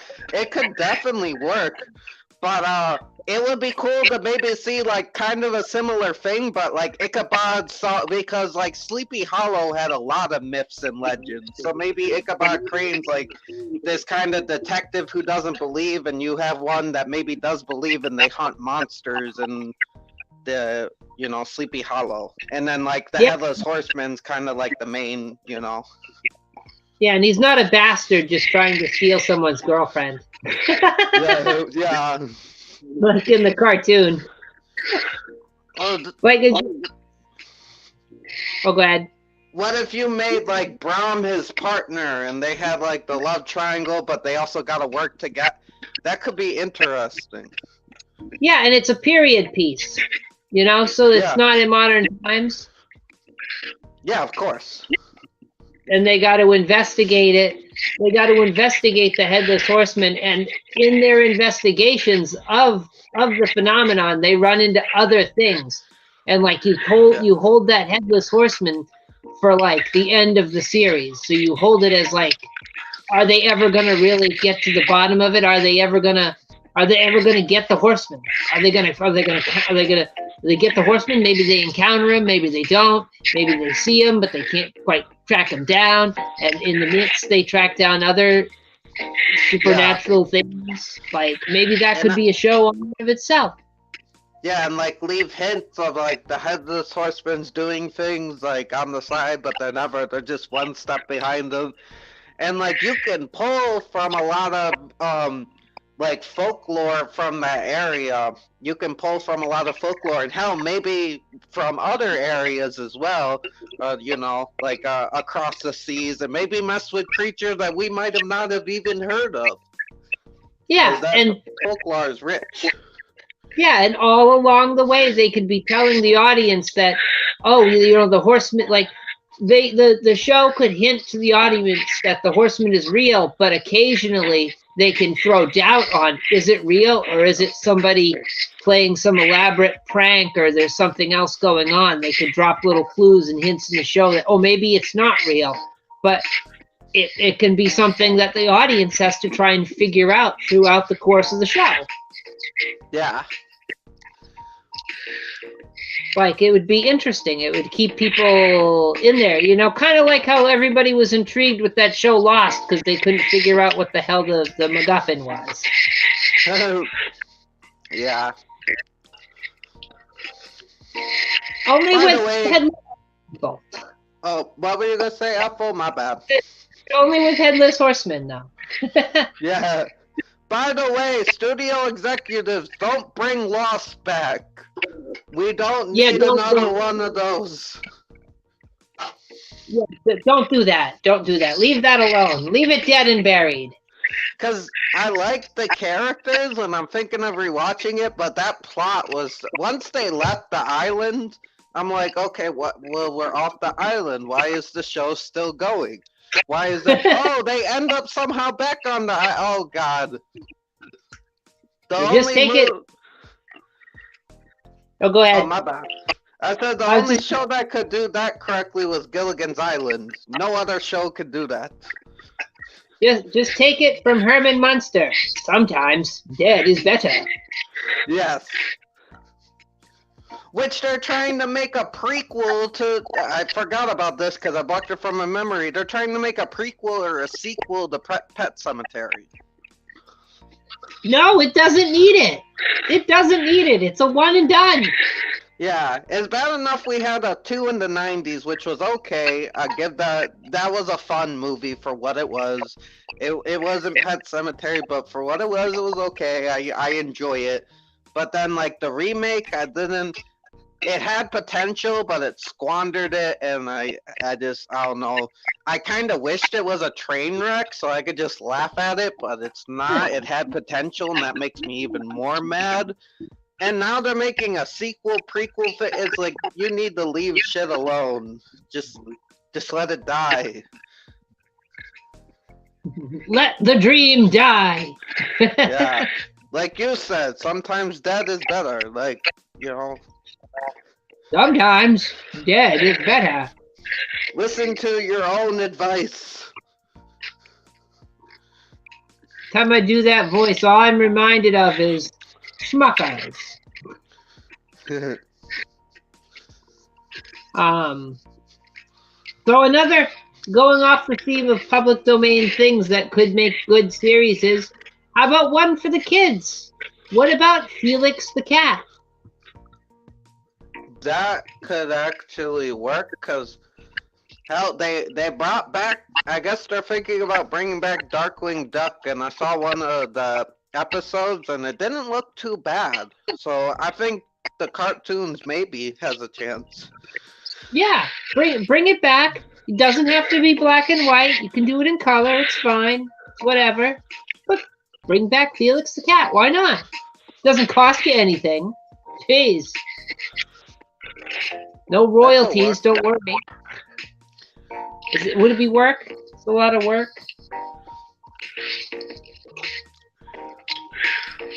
We'll end up with like Cal Arts Felix, where his head is shaped like a bean.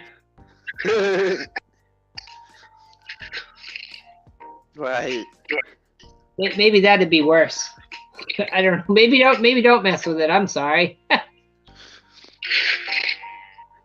It's like someone like Felix the Cat gets made, and all of a sudden you get a bunch of comments on the stream like, "You ruined my childhood." How dare you?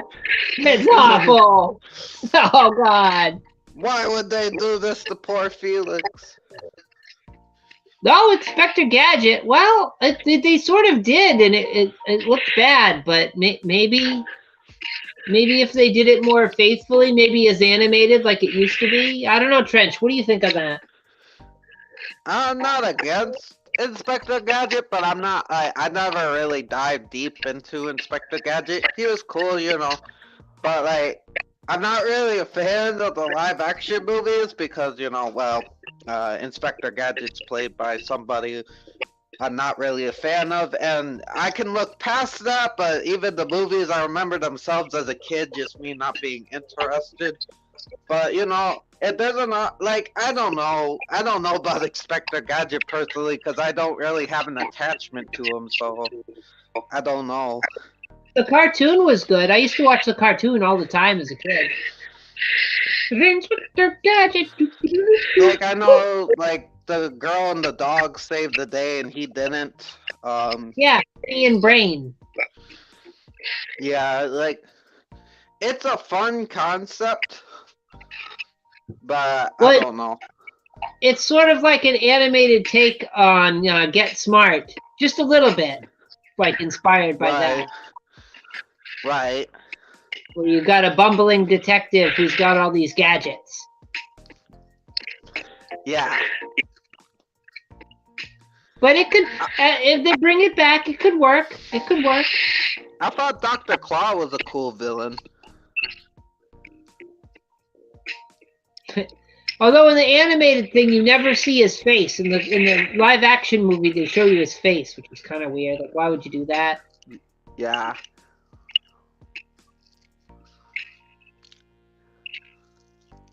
I don't know. It's a movie. They're gonna do whatever they want. They're gonna mess with it. It's just how it goes. Yeah. I watched the new He-Man reboot. That was pretty cool. I've heard good things. I've heard good things about He-Man.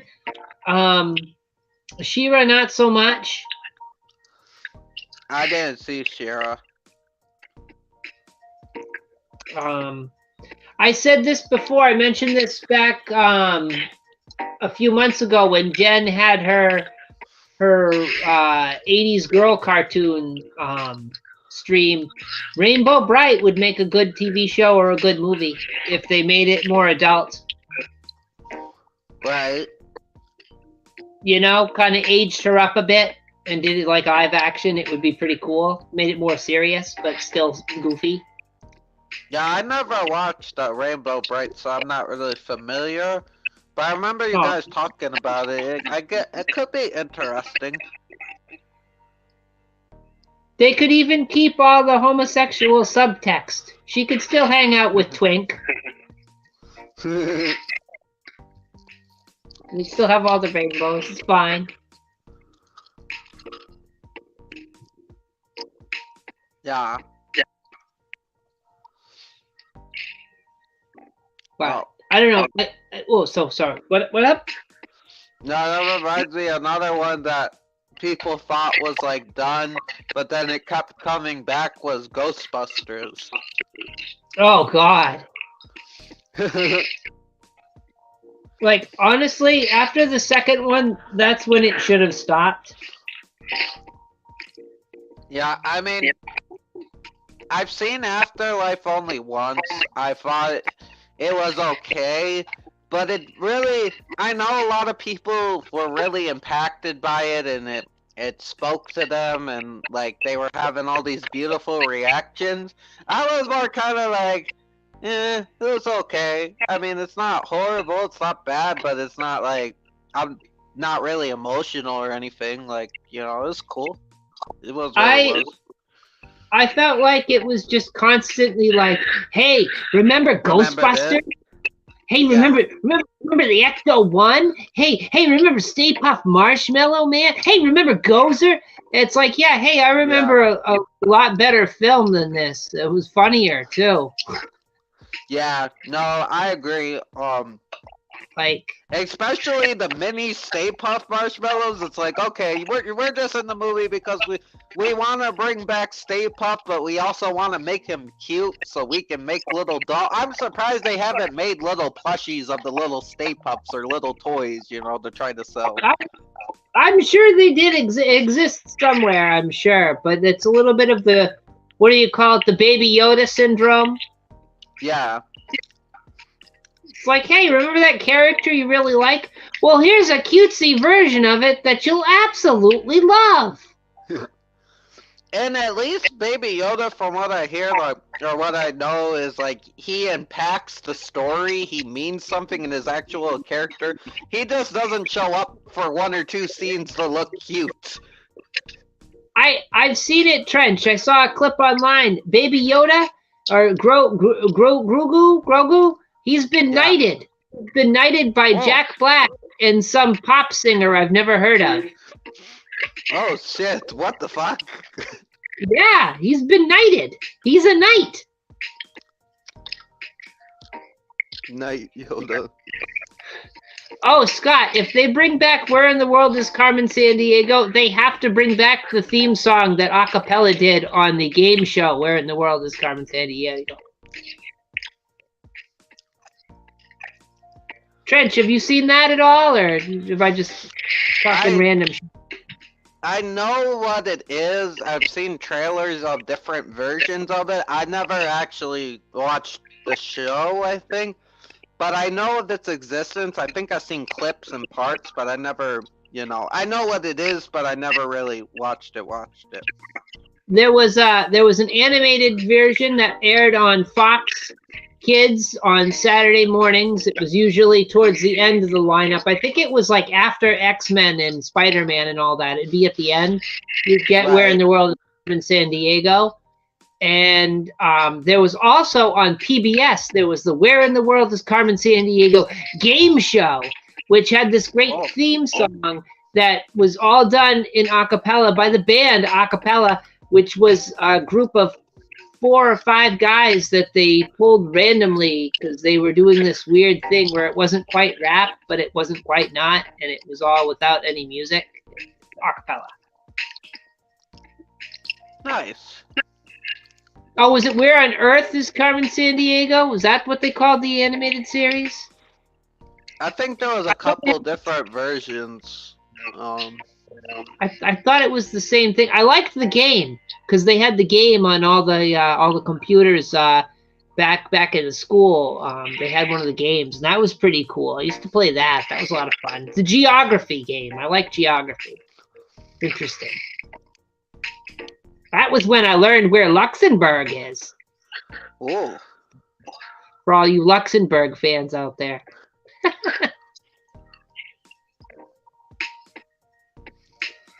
Oh, Archie's Weird Mysteries. I remember that. I love Archie's Weird Mysteries. And by the way, Riverdale's still going for some reason. What? I thought that had been canceled. No, they got a new final season where they're in an alternate time loop reality. Now, weren't they going to do a spin-off and do Sabrina? They did. They did do The Chilling Adventures of Sabrina, which I like that one a little bit more. That's on Netflix. I don't know if any, but if you're expecting the Melissa Joan Hart, don't. It's not that. It's very different. It's got a little bit of cringe in there, but I think it's a good show, and it does have like some cool lore. But yeah, that was a spinoff or something, and Riverdale also had a direct spinoff called Katie Keene, but that went one season and nothing ever happened. I really liked the Melissa Joan Hart Sabrina show. It had a lot of good jokes. It had a lot of bad jokes that didn't quite land, but it was pretty funny. Some of the episodes had some writing work from Mystery Science Theater writer Frank Conniff, aka TV's Frank, who you'll remember from the show, who also did some writing on Invader Zim. Oh, that's cool. Yeah. They also did like a new Invader Zim movie on Netflix. I didn't see it. Oh, they did? Yeah, it exists. I didn't watch it yet, but it's out there. Geez, everything be coming out on Netflix.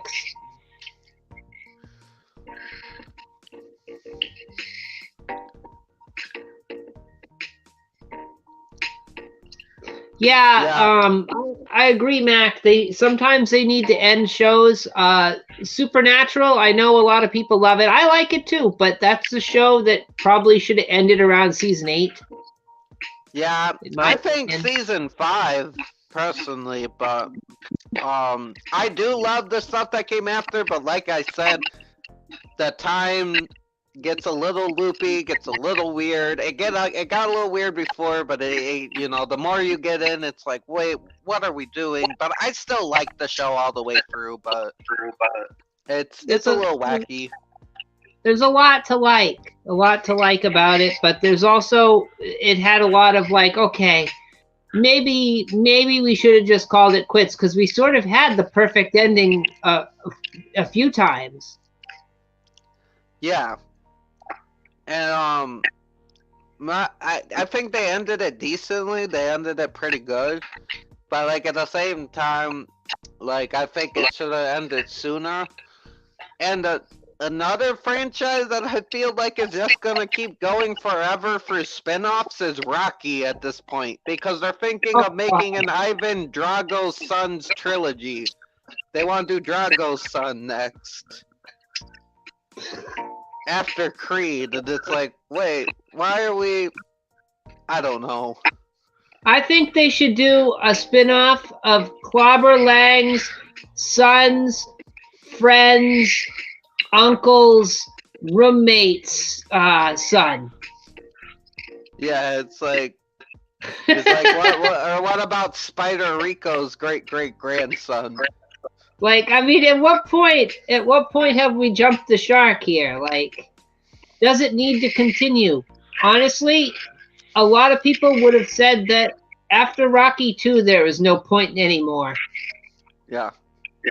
I mean, I liked Rocky 3 because you had all that business with Mr. T, and I love Mr. T. It goes back all the way to my childhood. Mr. T, a big fan of Mr. T over here. So that's necessary. And I liked Rocky 4. That gave us a Christmas Rocky movie. And you know what? Rocky 5 wasn't terrible either. So, What about Balboa? I did like Balboa, and it's weird because... Oh, go ahead, my bad. I was just saying, Balboa was good. Go on. I was gonna say, like, people are saying that the Creed movies are pretty good, or at least and it's like, it's not the quality at that point, because I bet they are good in their own right. It's just that it feels weird to just keep going, because the third one doesn't even have Rocky in it, and then we're gonna really follow Drago's son.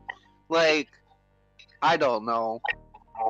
And they could be great. They could be great movies on their own right, but it's like, why keep going? It's like maybe they could be a different movie and not have to really be connected to the franchise at all at that point. Yeah.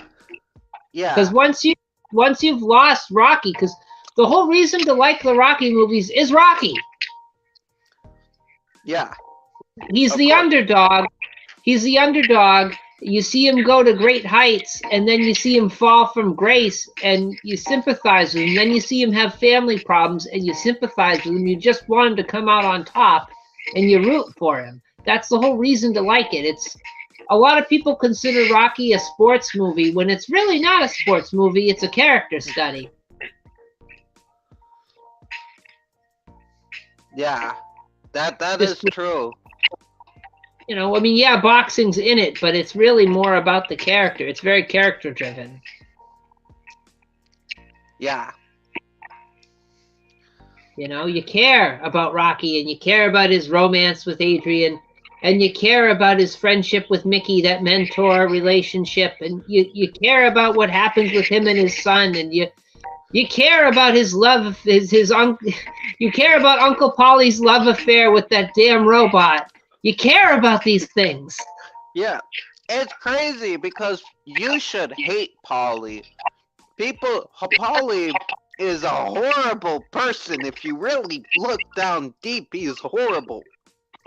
But his loyalty to Rocky is so strong and so honorable, and he's got a kind of this likable schlub thing to him going on that you like him even though he's a horrible person. If you really break down everything, he's horrible, but the movies make him likable. Burt Young makes him, and it's great. Yeah, he's an anti-face, not an anti-hero, but an anti-face, to use a little wrestling terminology. For those of you that don't know, although I'm sure most of the people watching do know, a face is a good guy. Is somebody the crowd cheers for. They love for no matter what happens. You love the face. You root for him, and he's the anti-face. You love him, but you really shouldn't, and you shouldn't root for him, and you really don't, but you love the bastard. Yeah, it's always great seeing Paulie, even though if he's using Rocky's money on something or complaining or trying to fight Rocky in a parking lot for some reason because of jealousy, and then afterwards nothing comes from that, but yeah. He ain't no tomato can you can just kick around down the road. Yeah. I'll sweat you. I'll sweat you. great stuff, great stuff. But that's maybe a franchise that shouldn't have continued, shouldn't have resurrected. Like after Balboa, it's just stop. I know a lot of people who love Creed, and I tried to watch it. I tried to get into it, but it just didn't feel the same. You know, it just didn't feel like I was watching a Rocky movie. And then I tried to get behind Creed, but it just felt different. I don't know. You know, Right. he Yeah. didn't have the same likability. He wasn't. You know what it is? Is when you get introduced to Rocky, he's kind of a loser. Mm-hmm. You know, he can't make it in the boxing world right off. He lives in a crummy apartment that it looks nasty. He's nobody really like. I mean, people kind of like him, but they don't really care about him. They don't respect him. That's what it is. He's like Rodney Dangerfield. He gets no respect at all. And No. he's there and he's struggling. And you try to watch Creed, and he's not really a loser. Yeah. Like, I haven't seen Creed. I heard they're good. I've seen parts, but I haven't seen the whole thing. But that's kind of like the take. Because Michael B. Jordan, I bet he could play, he could probably play a down on his luck character. But, like, I don't know. He also has this, like, very cool kind of aura to him. You know? Yeah. He's like Michael B. Jordan, great actor. Definitely could play a loser if he had one written for him. But Creed, the character, not really a loser. Like, he stumbles here or there, but he's not. You don't feel bad for him, and you don't root for him in the same way. He's just like, hey, it just sort of happens because the movie needs it to happen, to be a movie. Yeah. And it's maybe it's just there's a writing error there, but I don't know.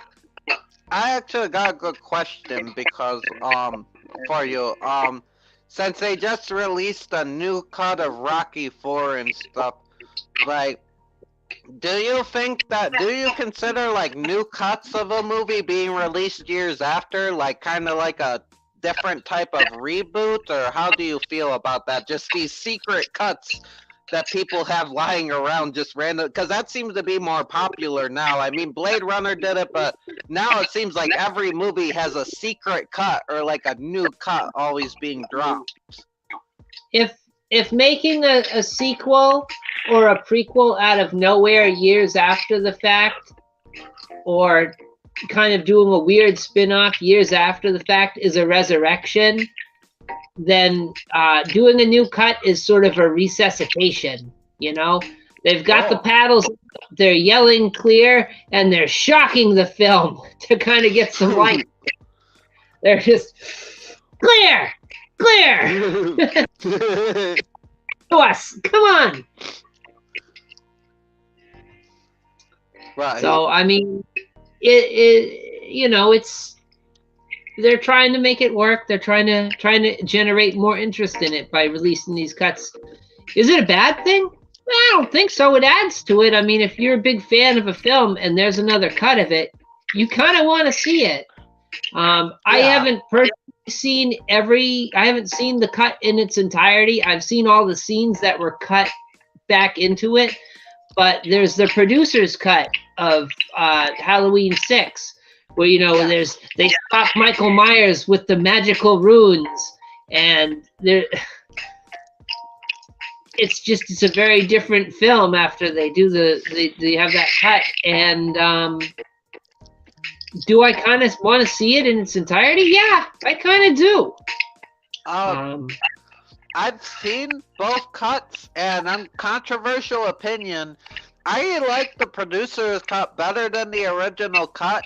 Yeah, it has some weird things like the rocks, and there's the incest plot line that is added in. But besides all of that weird, creepy shit, I like how it feels more like a Halloween movie. You have the original Halloween score, you have a lot of Loomis.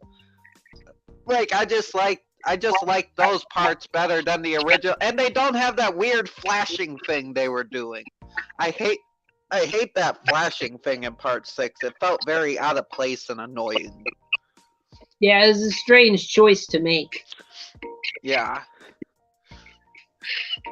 But yeah, you know what? As supplemental material, alternate cuts are pretty good. I feel like it's more something that should be included on like a special edition. Like if you're gonna make a special edition or an ultimate edition or whatever you want to call of a film, you should have everything possible packed into that DVD. I don't care how many discs you got to put into it. It should have it all, and you should have those alternate cuts. Like you want that Snyder cut of Batman versus Superman or whatever the hell it is. It should have all the versions of it in there. The original theatrical release, television release, back to Halloween 2. There's a television cut that it's almost impossible to really get your hands on. That's got these extra scenes that were filmed to fill in the runtime for the television, where you've got Michael as a kid in the insane asylum. That's something that should be included in an ultimate edition, but isn't. Yeah, like it would be cool. Like I don't think it would be like a good movie, but it would be interesting to see if they could try to find that footage of the monkey subplot from Goonies and put it back in. Like, I don't know, I probably still like the original better, but monkeys are fucking awesome, and I want to see what the fuck was it? What the fuck is this? Like, why are monkeys involved? They're stealing a car and they're driving around town. And not to mention octopus. If you get the DVD of the Goonies, they put in that missing scene of the octopus. It's not in the cut of the film. You got to watch it as a special feature. But the octopus is in there, which, you know what? They should offer a version that puts the monkey and the octopus back in the film where it's supposed to be, and run it as a film, and you can watch that version or you can watch the original theatrical. It should be an option. I want to watch it in intended. The octopus should be in there, I think firmly, because at the end of the movie, they're talking about the fucking octopus, and it's not there! Yeah, Data actually says, oh no, I think the octopus was more scary. It's like, what, Data, are you on drugs? What octopus? It's like, did I miss the whole section? Yeah, I remember seeing as a kid, I'm like, what the fuck is he talking about? I'm like, there's no octopus. It has to be when they're by the pirate ship, but there's no octopus. And sure enough, that's when it happens.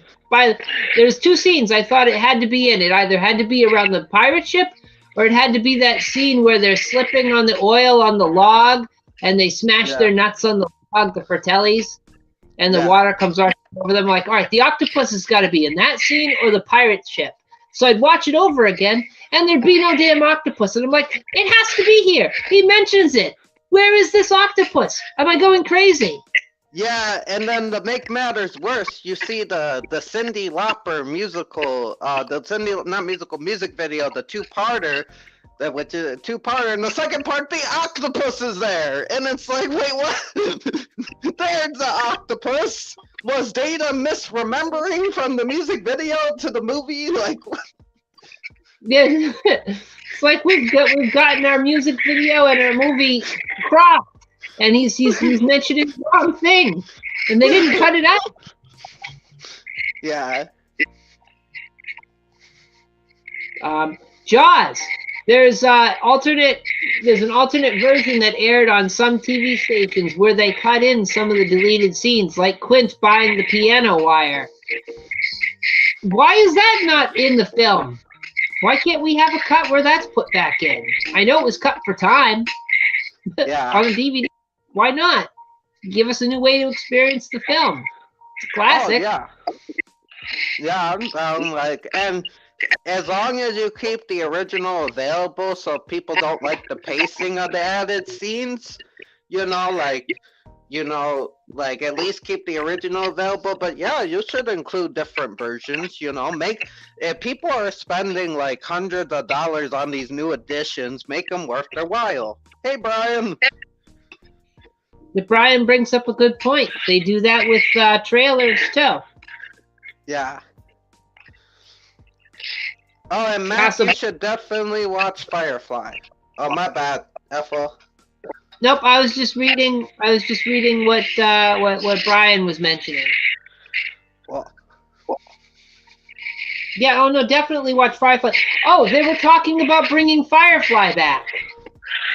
Yeah, I get it. It didn't get its time in the sun, but at the same time, Disney's got its hands on it, and the original. I don't know. I just feel like I don't know. I feel like the ship has sailed. They talked to Nathan Fillion. I don't know. It's either one of the ways I'm saying it is correct, and the other is incorrect. You be the judge. They talked to him about it. He would be interested in coming back. He wants to come back. But I'd be very wary about them fucking it up. Yeah. Because it's like, if you're going to bring it back, you got to bring back the original cast, I feel like. But at the same time, where would it lie? Because, like, if you follow the movie, you're not going to be able to bring back I can't say, Matt hasn't seen, you're not going to be able to bring back certain characters. But, like, if you go ahead of you could fill the space in between, I guess, but the characters all look older now, so either way it's going to be weird. I mean, they want to bring it back where the film leaves off, which you could do, and maybe if you're going to bring it back, that's the way to do it, but at the same time, what's there left to tell? They already revealed some of the secrets that the show started, like the Reavers. We already find out about the Reavers. I'm not going to spoil anything, so don't worry. But we find out what's up with that. We find out what they did with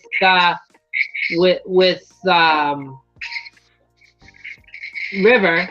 I keep wanting to call her Summer, but that's her real name. They find out what they did with her. I mean, what's there left to tell? What story is there left to tell? There's nothing to tell. Two of your best characters are gone. I'm not going to say who they are, but two of your best characters cannot be in this continuation unless you do some stupid shit and I don't know, like, don't do some stupid shit, but it's like, I don't know, I just feel like either way you try to do it, it's not going to work. You know, if they're going to bring something back, this got me thinking about it. How about bring back Sarah Connor Chronicles? Do you think they could do it justice, though? Well, they could get Summer back. They could get, I can't remember her name, the woman they had playing Sarah Connor. Oh, Lena Headey, who played Cersei in Game of Thrones. Yeah, and they bring back John, and they just pick it up where they left off. Because then we find out what happens, and then they can explore things as far as John and I keep wanting to say Summer, but they would have to recast though, because John would be an adult now. That's okay. They just fast forward a little bit. Okay. So they can fill in the rest with exposition. But they could bring that back. I wouldn't mind getting back on that, but they'd have to continue bring back the writers and don't put in any of that woke shit, you know? Because I like the story of Sarah Connor Chronicles. Like, I think it had more to tell. Yeah. And it was a nice companion piece to the film. You could almost even just forget about the movies and follow it as if it was its own thing. And picking off of what Brian said about them doing the CGI for Robert De Niro, like they have that new movie Air, right, which is about the Nikes, the Michael Jordan shoes, and then I hear they have Michael Jordan playing himself, right? But he's playing like younger Michael Jordan and he's older Michael Jordan. So they just have him not look at the camera and look away like while talking, I guess, and he doesn't really like look at people and shit apparently. I guess it's all weird. They didn't use CGI, so they just have him looking away and looking like an asshole, not like looking at people to keep his face out of frame. They were trying. They were trying to avoid that weird Henry Cavill upper lip thing. Yeah, apparently it's just fucking weird, and it's like I haven't seen the movie, so I don't know, but yeah, apparently like they make Michael Jordan look like an asshole because he's not like he's always has his head like turned and shit. Apparently.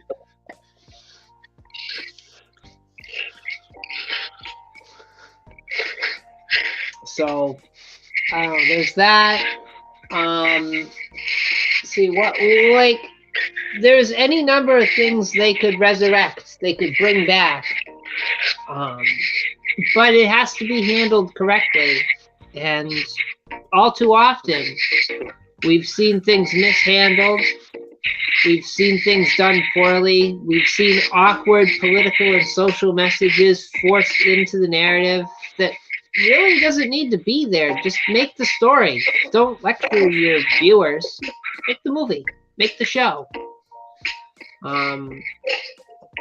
Is it always wise to resurrect something that's gone? I don't know. These are questions I'm just sort of leaving open-ended. But yeah, that's kind of the point of the thing is, do they bring it back? Should they bring it back? I guess it depends on like if you think there's more story to tell or if you think they won't mess it up. Like there's certain films I think we can agree on, like not to bring back in shows like films like The Breakfast Club and like Stand By Me and stuff like that. I think is an adamant no from I'm guessing most people. But you know, there's other films that people are like, oh, you know, it'd be interesting to see a remake. You know, I think like it just depends on if you think that they can expand upon it and like but the big problem is they're just picking shit that is like already good and there's nowhere left to go, and it's like we can do it again like Clockwork Orange. Apparently we'll do it better this time. It's like, how? No, you won't. Stop, please. They'll never capture it again. I mean, a lot of these films are lightning in a bottle. Films like Clockwork Orange, films like Jaws. It's lightning in a bottle. You can't capture it again. It's gone. Yeah. It's out there in the ether. I mean, it was a one-time shot. The stars aligned. You had the right people. You had the right actors, the right writers. You had the right circumstances. You had the right set of problems happening on set to create solutions that made the film better. Like one of the things that made Jaws so good is you don't see the damn shark for most of the film because they had so much trouble with the animatronic shark they designed for the movie. And to get around it, they did point of view shots and they did that awesome theme song and they made you wait for it and they just showed you glimpses of the shark, pieces of the shark, its fin, them damn barrels. It added to it. RoboCop. Brian's right. RoboCop, lightning in a bottle right there. They tried to remake that, and boy, what a disaster that was. I found it very boring. I know there's some people that like it, and respect to them, but I just found it's like, how do you make RoboCop boring? How do you make Samuel L. Jackson boring? How do you do this? And like Michael Keaton's trying his best as the villain, but it's like it's just. It's not RoboCop 1 and 2, which are both fantastic in my opinion. Both are great films. It's not even RoboCop 3. Right. Yeah. At least RoboCop 3 had the jetpack. jetpack power. I gotta rewatch that one.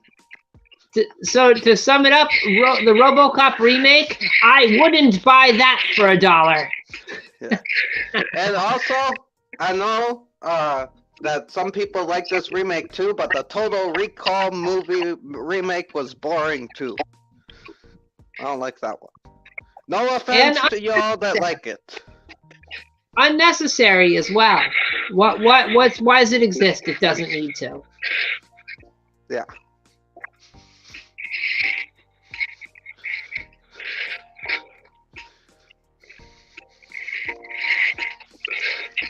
Yeah. So,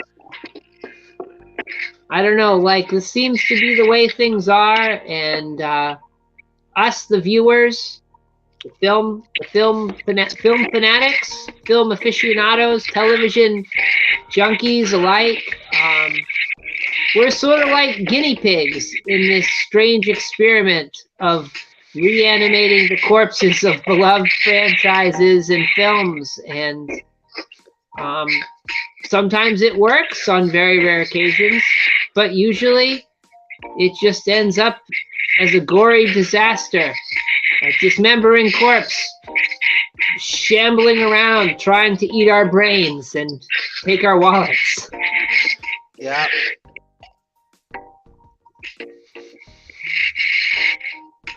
I don't know. I guess that's my summation on the whole subject. Trench, you got anything you want to add to kind of to wind things down a little bit? It's like this is like nothing against anybody that likes any of the new reboots or anything. Everybody has different tastes. You know, like what you like, love what you love. You know, do your thing. You're doing good. But like the thing is that studios need to realize that you gotta do better. You gotta put effort. If you're gonna do stuff like this, you gotta put actual effort in. You gotta stop slapping the name on and expecting us to come. And yes, it's our fault because, in a way, it's our fault because we keep coming. Not us in general, but just the general audience. We keep coming to see these things and telling them we want to see them. But like, somehow it's gotta get the point through that you gotta, if you're gonna do this, you gotta put effort in. You gotta put genuine effort, and hell, make original shit too. It's not that hard. There is still cool original stuff being made that isn't really getting the limelight. Go out and search these things out. Search out the indie films, the weird TV shows on the weird channels and weird streaming services, because sometimes they're good. You know, it's a balance. The remakes have their place, but there's a balance. You need to have a balance. And right now, I feel like, while there are good remakes and stuff and continuations being made, there's even more just ones that are just being lazy as fuck. And that needs to stop. Stop being lazy. Stop making things to exist just to exist and sell some tickets. Like, come back to art. Come back to the art of the film. The art of the show. Yes. That's our opinion. We welcome yours. So I guess I'm gonna wind things down here. Trench, what's next up over from the Soulless Trenchcoat? What's the next thing going down? What's coming through the pipe? Well, I got a couple of review series I'm doing, and hopefully I'll be putting out episodes for them pretty shortly. I don't know when they will come out, but they'll come out when they come out. And another thing is I do have an announcement for a certain stream coming up, but I will save that for when it happens. Oh. Yes. Very good. Very good. So check Trenchy out on Soulless Trenchcoat. Check it out. Good stuff. They're always doing something over there. Sometimes he's doing reviews. Sometimes he's wandering through the swamps by his neighborhood, and there's that. I might be going to a haunted rock quarry sometime in the spring or summer. Definitely check that out. My mom said not to go alone, but I'm going alone anyways. I don't care if they said watch out for like the homeless people and the like crazy teenagers partying in there. I'll be fine. If you film it, we can send help. Yeah. Because it'll be live streamed. Anyway, as for me, I don't know when the next thing is coming because my schedule has been very uncertain lately, but there is light at the end of the tunnel. I seem to have maybe secured a little bit of reliability on getting my 1 day off a week. So prepare for another watch along coming down maybe in 2 weeks, maybe in 3 weeks. I got to see what happens, what shakes out. But there may be another one. And if I can wrangle another Sunday in the distant future, prepare for maybe another one of these, because the show isn't dead, much like our topic. This has been resurrected, and it will be back. I just don't know when. It will be back. We pulled a Jesus on you. We pulled the Jesus. Pulled the Jesus. And in the meantime, you can, if you like what I do here and you like what you see, you could subscribe. You could subscribe to my thing, or you could follow me on Twitter. And I'm not as active on Instagram, but maybe I'll get more active in that. But you definitely follow me on Twitter at _Ethel_Cross_. And you can tell me what you like and what you don't like. And you can even berate me with nonsense, which is always fun for me. And as far as this video is, you can leave a comment. Leave a comment. Tell me you like it. Tell me it sucks. Give it a thumbs up if you like it. Give it a thumbs down if you think I should just shut up and stop doing this. I need to know. You gotta tell me. How am I going to change? How am I going to make it better if you don't tell me? It's really your fault at that point. But if you like it, you're so enthused, consider subscribing, and then you'll get the notifications if you hit the bell, and you'll know whenever I'm doing one of these things, and you'll be in the know. And I usually put a thing up on Twitter. So yeah, that being said, go follow Trenchy over there at Soulless Trenchcoat. And yeah, thank you for watching, and I'll see you guys later. Adios. Stay frosty.